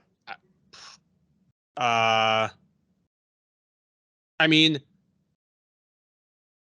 Usman and Covington are really closely matched, but we've seen how their fights play out, and they're not as exciting as these fights have been. These have been incredible fights. I think you forgot the Usman Covington ones were pretty good, especially the first one. Yeah, the first one. The first and one was even great. the second one, Covington got off to a little slow start, but as he picked it up later in the fight, but so I scored the second one for Holloway, but it's one of those fights, like if I watched it 10 times, I could probably score it 5 different ways, like 5 times for Holloway, 5 times for Volkanovski. My question to you is, what if Holloway wins? That's the problem, isn't it? What does the UFC do? Like, you can't not give Volkanovski an automatic rematch. Like, you can't make him have to win 2 fights. He's taking the chance to fight in Holloway. Then let me ask you this question: so they fight a 4th time. What if Holloway wins again? Oh man, we're getting the best of 7 at that here. point, you just have to, at that point, you just got to leave it 2-2. You just got to be like, guys, you're not fighting each other again. It's 2-2. Or I guess you fight a 5th time. I don't know. I mean, if Holloway wins on Saturday, I mean, I'm not wishing ill on anybody, but you're almost hoping that one of them gets some sort of injury that requires them to be away for at least 6 months. So you have to defend against someone else. Like, again, not wishing ill on anybody, but just here's hoping that one of them got a broken hand, or orbital or something where they have no contact for 60 days. And if you're a Josh Emmett and Arnold Allen, these guys who are the next ones coming up, I mean, you have to root for Volkanovski to win. No, you have to. Well, one, especially Emmett, that's just tough. The size difference between Holloway and Emmett, that would be really tough. I think that's a really tough stylistic matchup. I mean, Volkanovski is a really tough stylistic matchup for him too. But obviously, we'll talk way more about this in the recap. But here's the other question I'm going to ask you, and this is just like how about like a little teaser to the recap? Who's the greatest featherweight of all time? I say Jose Aldo. And I agree because he was so dominant for so long, but it's so hard. It's so hard to ignore the head-to-head results where Holloway beat him and then beat him even worse. And you can't even make the argument that, well, Aldo was past his prime because Aldo has had a whole other chapter to his career since then. I view it like a peak.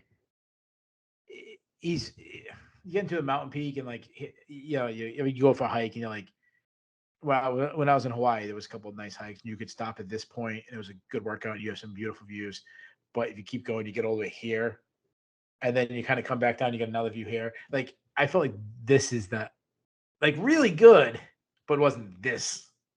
That Aldo. That said, but anyways, my whole point is, if Volkanovski beats Holloway a 3rd time, does that change? Because to me, the only argument you have for Jose Aldo at that point is simply the number of title defenses. That's it. The 9 to, I think it'll be Volkanovski's 4th, I think. Yeah. Yeah. This will be Volkanovski's 4th if he beats Holloway again. And I mean, the thing about Aldo is he was so dominant for so long, but he came up definitively short against the other guys. Aldo came up definitively short against the other guys in the discussion. Like, McGregor dusted him. And if they fight 10 times, I think it only looks like that once, but that's what we got. Yeah. He came up definitively short against Holloway. Just for the record, you threw up McGregor. I'm not throwing him in the conversation. Well, no, he doesn't belong in the conversation, but he's on a level away from the others, but just of even the other people who've held the title. The best guy that Jose Aldo beat was Chad Mendes. Yes. And the second Mendes fight, a lot of people thought Mendes won. And don't forget, that was the one where he had a very controversial late punch on Mendes at the round. It's in Brazil. If somewhere else, he's probably getting a point taken off. What does that do? Because he drops him. Anyways, we're not going down that. The 2 wins over Edgar are also really, really good. Oh, yeah. Frank Edgar. Yeah, that's good. Yeah. Frank Edgar. Yeah. I mean, he has some good. He has some good wins. When Uriah Faber was a prime Uriah Faber, Mike Thomas Brown, who he won the title. They were good wins at the time. Mm-hmm. Anyways, my point. So I wanted to ask you. So we'll talk. Let's prepare, because if Volkanovski wins, we have to really get into this. Now, here's the flip side. What if Holloway wins? Is he the greatest ever?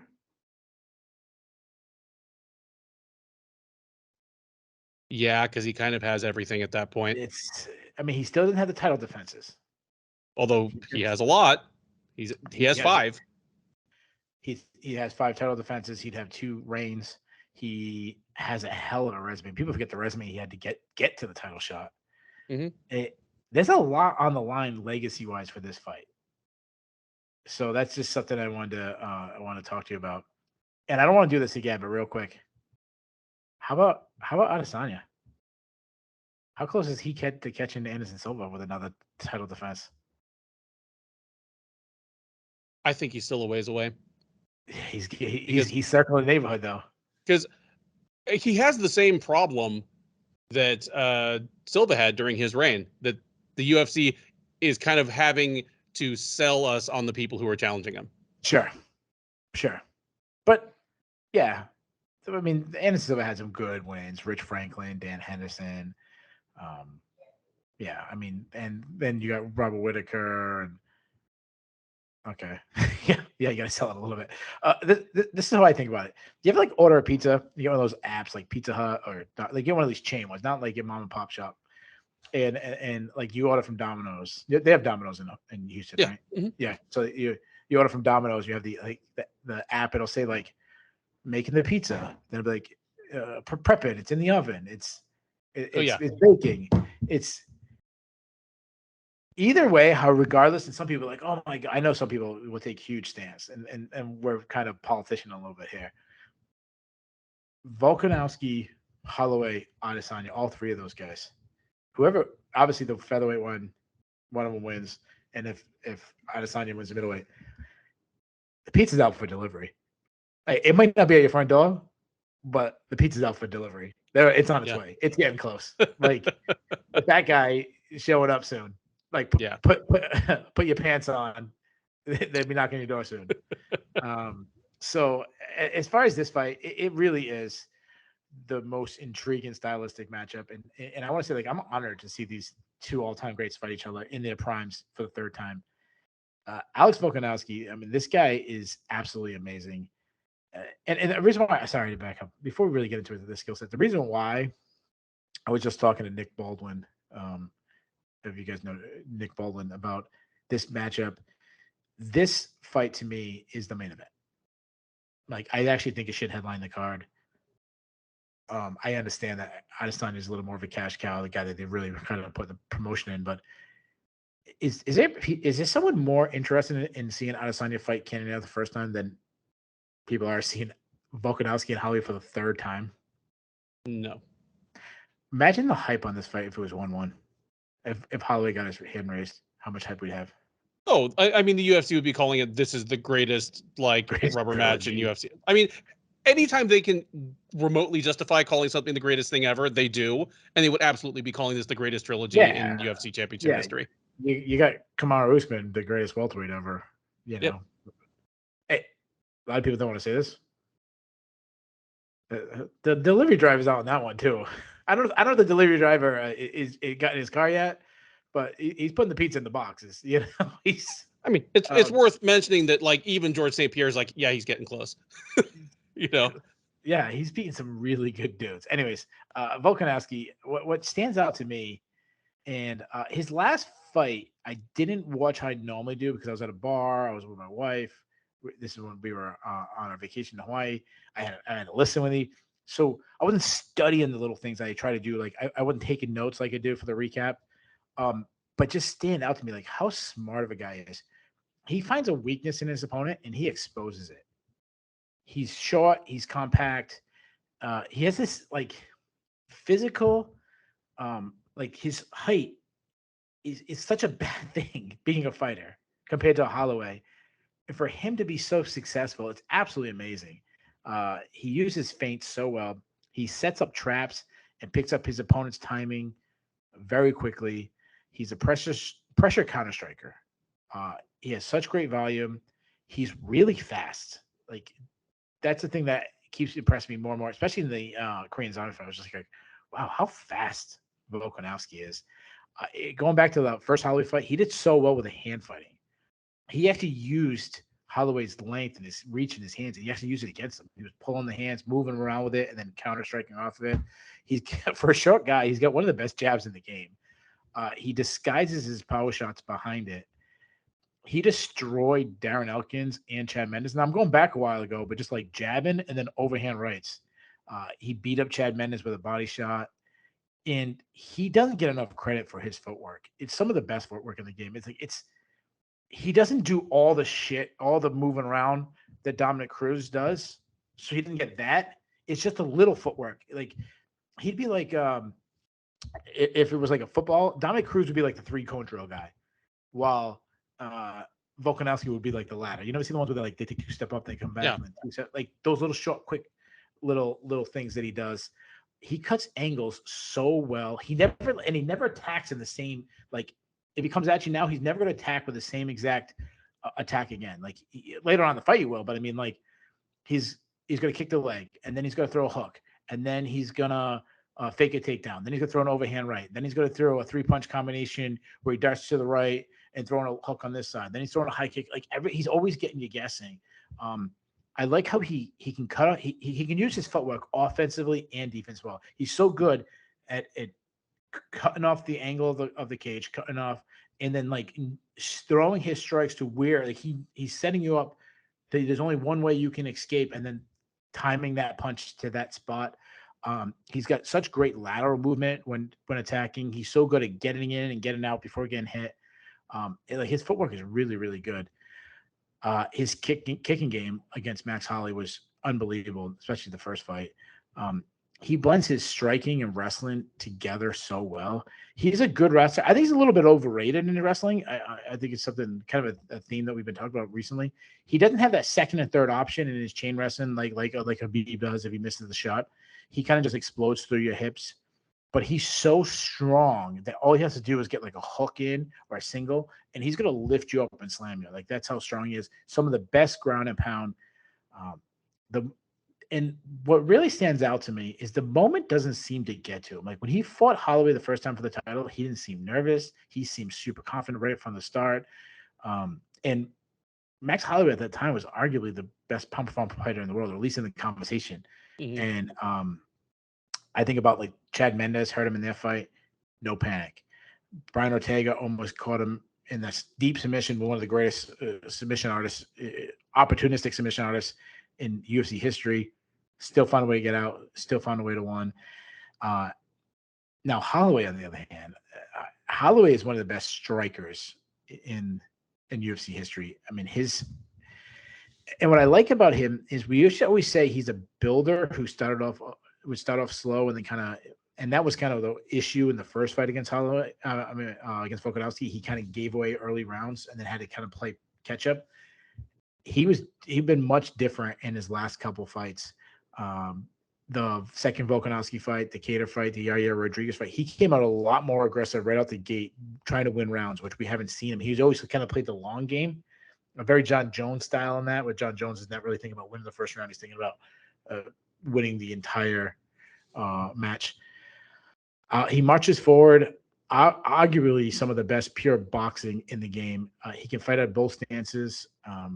He's long and lengthy. He can fight at like the three main, and there's so many different levels to the striking distance, but the three main is all the way to the outside, the range, and the pocket. He's good in all of them. He does stand a little tall. He can, and he doesn't let us stall. He can be a target. He can get hit. He gets hit more than like a Volkanovski gets hit, but he's got a historically good chin. He never seems fazed by big shots. And he's so accurate. His straight right is one of the best in the game. He attacks with the combos when he's feeling himself. Also, like we talked about Volkanovski with variety, same thing with him. He adds new tacks, new wrinkles in each game. I love that he goes to the body.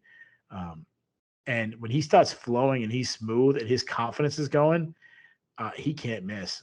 I love when he lands a combo and then instantly switches stances into to the other side and then attacks on that side. And his accuracy, like when he's feeling himself, the perfect thing was go back to the Calvin Kattar fight. He couldn't miss.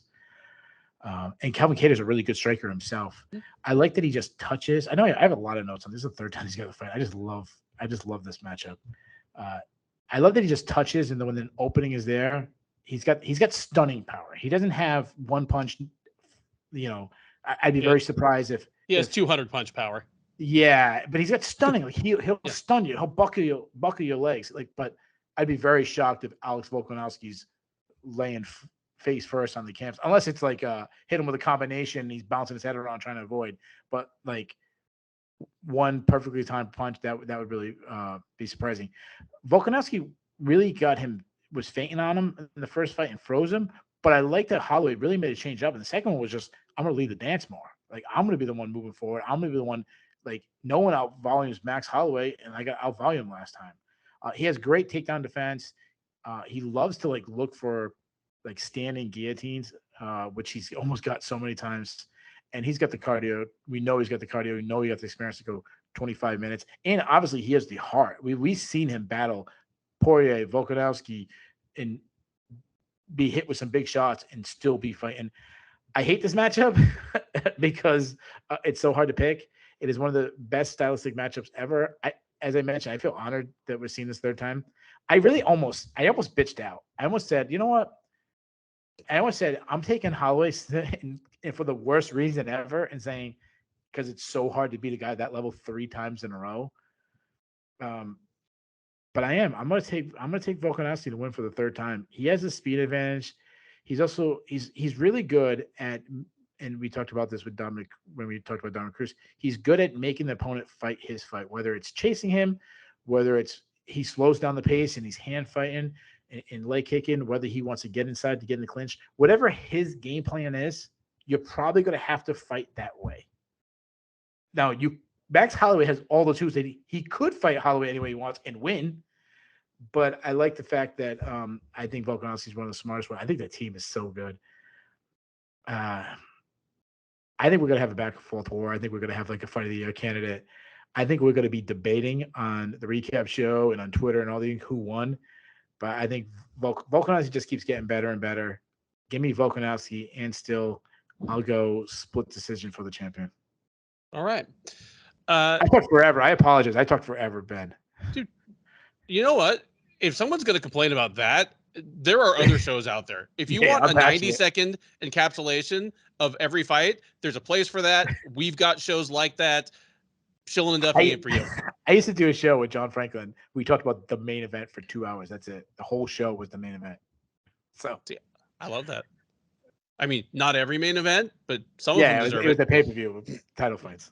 As far as this one goes, again, we've seen these guys fight for 50 minutes now. So all I'm really asking myself is what's likely to be different, if anything? Both guys have fought twice since their last outing. Both of them have demonstrated that they are still just a cut above the rest of even the top 10, top 5. They're just on a different level. Even, like Ortega is probably the clear number 3 guy in the division based on what people have done so far. And they're both just a cut above him. So if anything is likely to be different, I mean, Volkanovski, he's 31. He's not really at the point where you expect somebody to start falling off athletically. Whereas Holloway, he's only 30. Again, just shockingly young because he got to the UFC as this like 20-year-old kid and was just immediately thrown into the deep end of the pool. But Holloway they've both taken damage. Holloway has taken more. Holloway's been in some wars. You mentioned the Poirier fight where just the difference was Poirier's power, and Holloway took a beating that fight. Even the Kattar fight, like we remember it as the beatdown of the year, and Holloway outlanded Kattar like 2-1. But that means Holloway still took like 110 like headshots in that fight. Like even in victory, like Holloway gets hit a lot. And we're talking about a guy in Holloway that sometimes. Sorry to interrupt, but don't forget and I've kind of took this out of my notes. I used to have this in my notes. Don't forget he had that weird thing. That's what I'm getting to right now. Okay, I'm sorry. Sometimes I stole your thunder. I'm sorry. Sometimes his weight cut looks okay. Other times his weight cut looks so bad that it literally scratches his fights. Like we're talking about a guy that they brought in to try and save UFC 223, 227, the dolly throwing one, 223. Yeah. And he couldn't even make lightweight on short notice. Like we're talking about a guy that like freely admits that he walks around at like 190 pounds. that's got to catch up to him sooner or later. And I'm not saying he's going to walk out and just get plunked tonight or Saturday night, or he's going to look just night and day different or worse. But if either of these guys has slipped at all, I think it is more likely that it's Holloway. And while both of these fighters are extremely intelligent fighters from great camps with great people around them, like Volkanovski might be the smartest and best prepared fighter in the game from a camp in city kickboxing under Eugene Behrman that has just really come to the forefront seemingly out of nowhere within the last 5 years. So I give Volkanovski even the edge there. So in the presence of all these unknowns, where Volkanovski just barely debatably edged out a 5-round decision over Holloway last time, I'm going to say it goes to decision again this time. And I'm taking Volkanovski and saying that the best we get is it's another classic, and this time there isn't really any doubt. Like this time, Volkanovski clearly wins 3 rounds or 4, and there's not as much debate afterwards. So Keith and I are both taking Volkanovski in this one. The real thing we'll circle back around to afterwards is whether it's just another like razor close splitter or Volkanovski seems to have pulled away a little bit, but that remains to be seen. And like Keith, I just feel very fortunate to kind of be here and watching this in the moment during the Volkanovski and Holloway era. Ben, I got 2 quick questions for you before we move on. Before we move on to the co-main event from the main event, which we're going to talk about for like half the time we talked about this one. Yeah. 30 seconds. Even though you have way more confident on this pick to seem like I was, how do you feel about the odds? And I know there's the same odds last time, but like Volkanovski almost a 2-1 favorite. Like that's crazy to me. I am surprised because again, these were the odds last time, and Holloway arguably won. I expected this to be closer to a pick'em. And I know odds a lot of times have the way that the guys set the odds. A lot of it, they've got a formula to figure out how the most money can come in. I understand that part. Exactly. From the purest sense, this should be as close to a pick'em fight as possible. Like if it was both even money. And the second thing, if Volkanovski wins like you said, beats an all-time great for the 3rd time, wins convincingly, does he pass Usman for number 1 pound for pound? Yeah. Oh, I mean, God. you can make a good point. You can make a good case that he already should have. Yeah, I agree. But I mean, they're so obviously the number 1 and number 2 because they're the 2 champs where you never have to. The UFC never has to sell their next challenger. Like there are just lined up. The best fighters in the world are lining up to fight this guy. Nobody's like, oh man, what's going to be next for the winner of Volkanovski Holloway? Like, there's people lining up, and it's really the same for Usman. Yeah, I agree with you on both things you said. I agree. Yeah, like, dude, Usman just has a guy on a 10-fight unbeaten streak, just kind of like hanging in his closet, ready to break glass in case of emergency. Like we got Leon Edwards just like circling the airport like a hijacked passenger jet. Yeah, and that's not even that guy who's won like 100 fights in a row and hasn't got the shot. Is not even the one that everybody wants to see him fight next. Like everyone's like, give him Shemaev, give him Rakhmonov, give him one of these other guys. Dude, we're so pumped for this co-main event that like we're recapping already. Like we're not even doing the preview anymore. With that, we come to the first post-lim of UFC 276. I'm kidding. There are no post-lims. This isn't Bellator. The technical main event of UFC 276, a middleweight title fight between Israel Adesanya and Jared Cannonier. Adesanya, the 32-year-old Nigerian-born New Zealander, is 22-1 overall. He is 11-1 since joining the UFC. He is a perfect 11-0 at middleweight, of course. His lone career loss, a unanimous decision last March in his attempt at 2-division gold against light heavyweight champ Jan Blachowicz. Since then, he hopped back onto his throne and has defended it twice more with unanimous decision wins over Marvin Vettori and Robert Whittaker. The most recent of those, the Whittaker fight, was at UFC 271 in February. He'll be welcoming his next challenger, Cannonier. The 38-year-old Alaskan is 15-5 overall. He's 8-5 in the UFC, but he joined the UFC as a heavyweight and has been slowly melting down into the chunk of solid muscle that you see now. He is 5-1 as a middleweight. The lone loss there coming to Whitaker back in October of 2020. Since then, he has come back with wins over Kelvin Gastelum and Derek Brunson, whom he smashed in the second round in an express title eliminator at the same UFC 271 card where Adesanya most recently defended. Adesanya, comfortable favorite here. He is minus 360. Cannonier plus 300. That is a 3-1 underdog. Keith, I'll say this. Cannonier versus Adesanya, to me, feels like Rumble Johnson versus John Jones. Everybody wanted to see it when Jones was beating everybody in the world. And it's not because anybody favored Rumble to beat Jones, but they were like, if there's some guy that has some level of threat for the champ, like if you hate John Jones and you just want to see him knocked out, there is the combination of aggression, legitimate, like explosive athleticism and one-shot power that if you got hope, you're hoping for that. You throw your eggs into that basket. Yeah, if you hate John Jones because he does evil things and has domestics, root for the guy who has even more domestics. I'm not trying to make a human narrative out of this. Like this sport is littered with poor people, bad people. I just always for some reason I have this like need to me to always throw out the Rumble Johnson has a whole bunch of domestics. He's like universally loved for some reason. Like he has more domestics than Greg Hardy does. Yeah, just he's a villainous dude. Like yeah, he's a really bad dude. I mean, he's never gonna beat me up one day. Like he's gonna see me about. He's gonna like we've gone at it. Like, he's gonna beat me up one day. Ooh. But at least he's not beating up his girlfriend when he does it. Hey, there you go. Take one for the team, I guess. Watch for the uppercut. Yeah, like there's anything I can do to stop it. Thanks. I didn't say get out of the way, but I just said watch. I mean, I was there when Cannonier and Brunson faced off. I'm sure the UFC was happy that Cannonier won just because it's a fresh face for Adesanya as opposed to Brunson, whom he's already beaten. But Brunson had come a long way since then.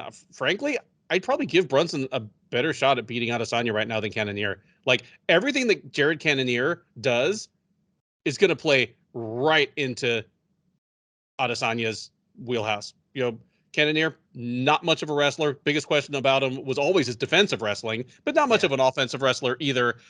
Yes, he is a good striker, but he's a bread and butter striker. He throws a repertoire of basic techniques really hard and fast.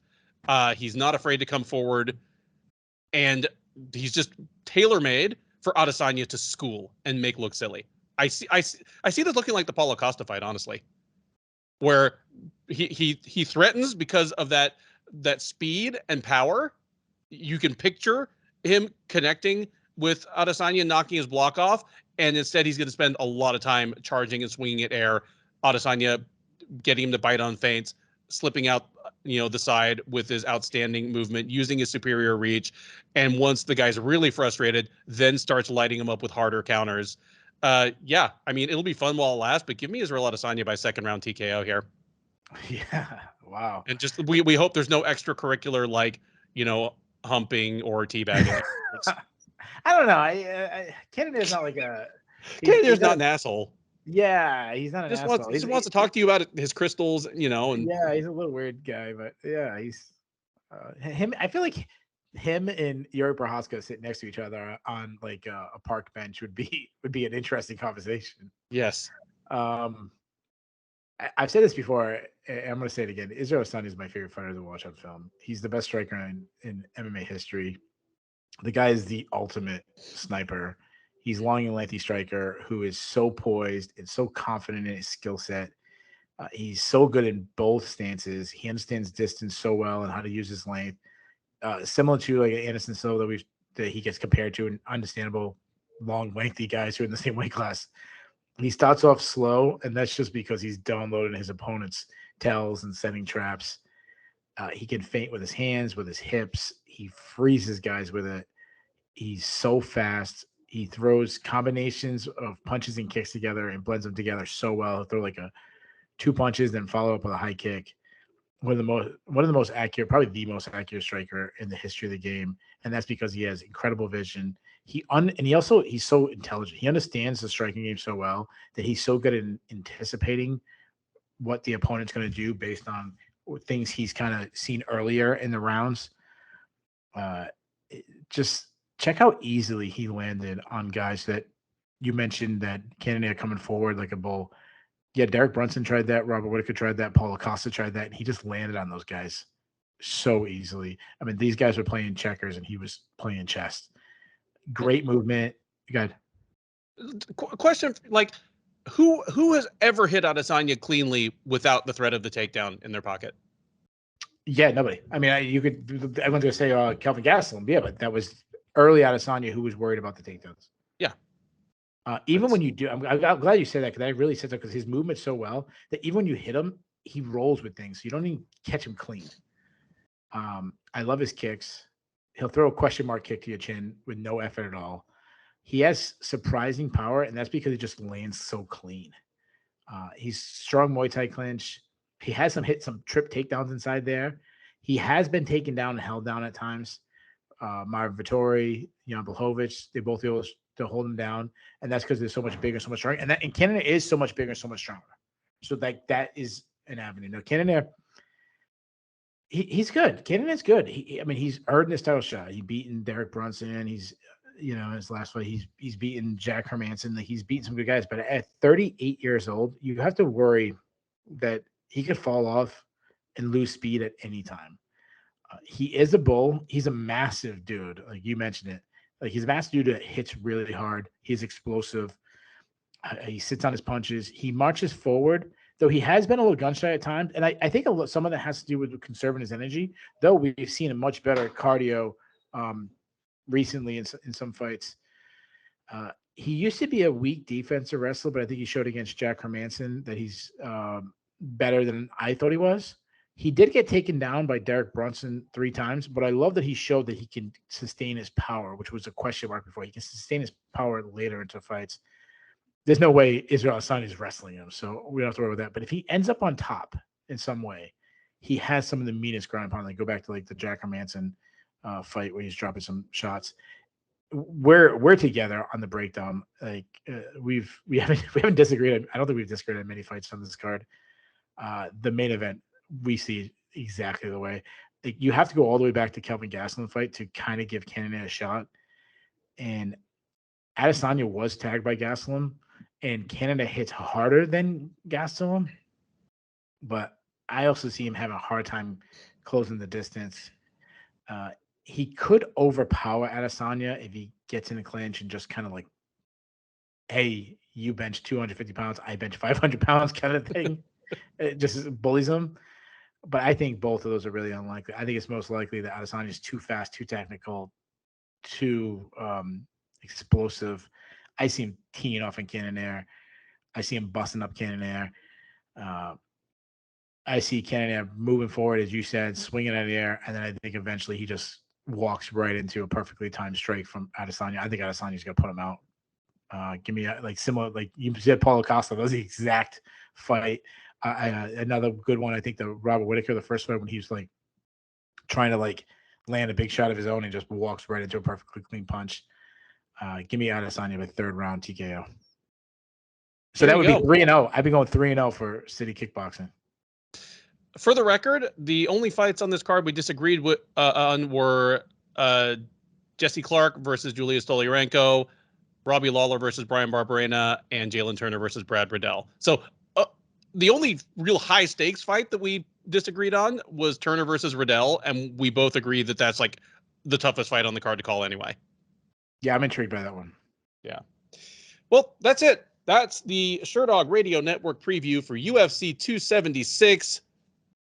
Volkanovski versus Holloway 3. Oh, sorry. Adesanya versus Cannonier. I have been your host, Ben Duffy. He has been Keith Shillan.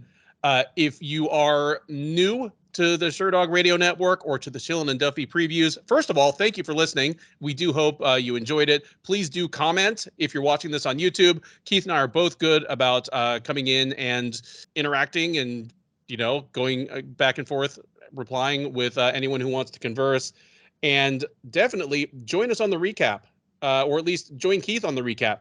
I will not be available on Saturday, so Keith will have a special guest to do the UFC 276 recap. It is live on the Sherdog YouTube page just 10 or 15 minutes after the main event, and the live chat is wide open there. So Keith and our special mystery guest will be taking your comments, your questions, your hot takes, talking about what was good, what was bad, what was controversial. There's always something.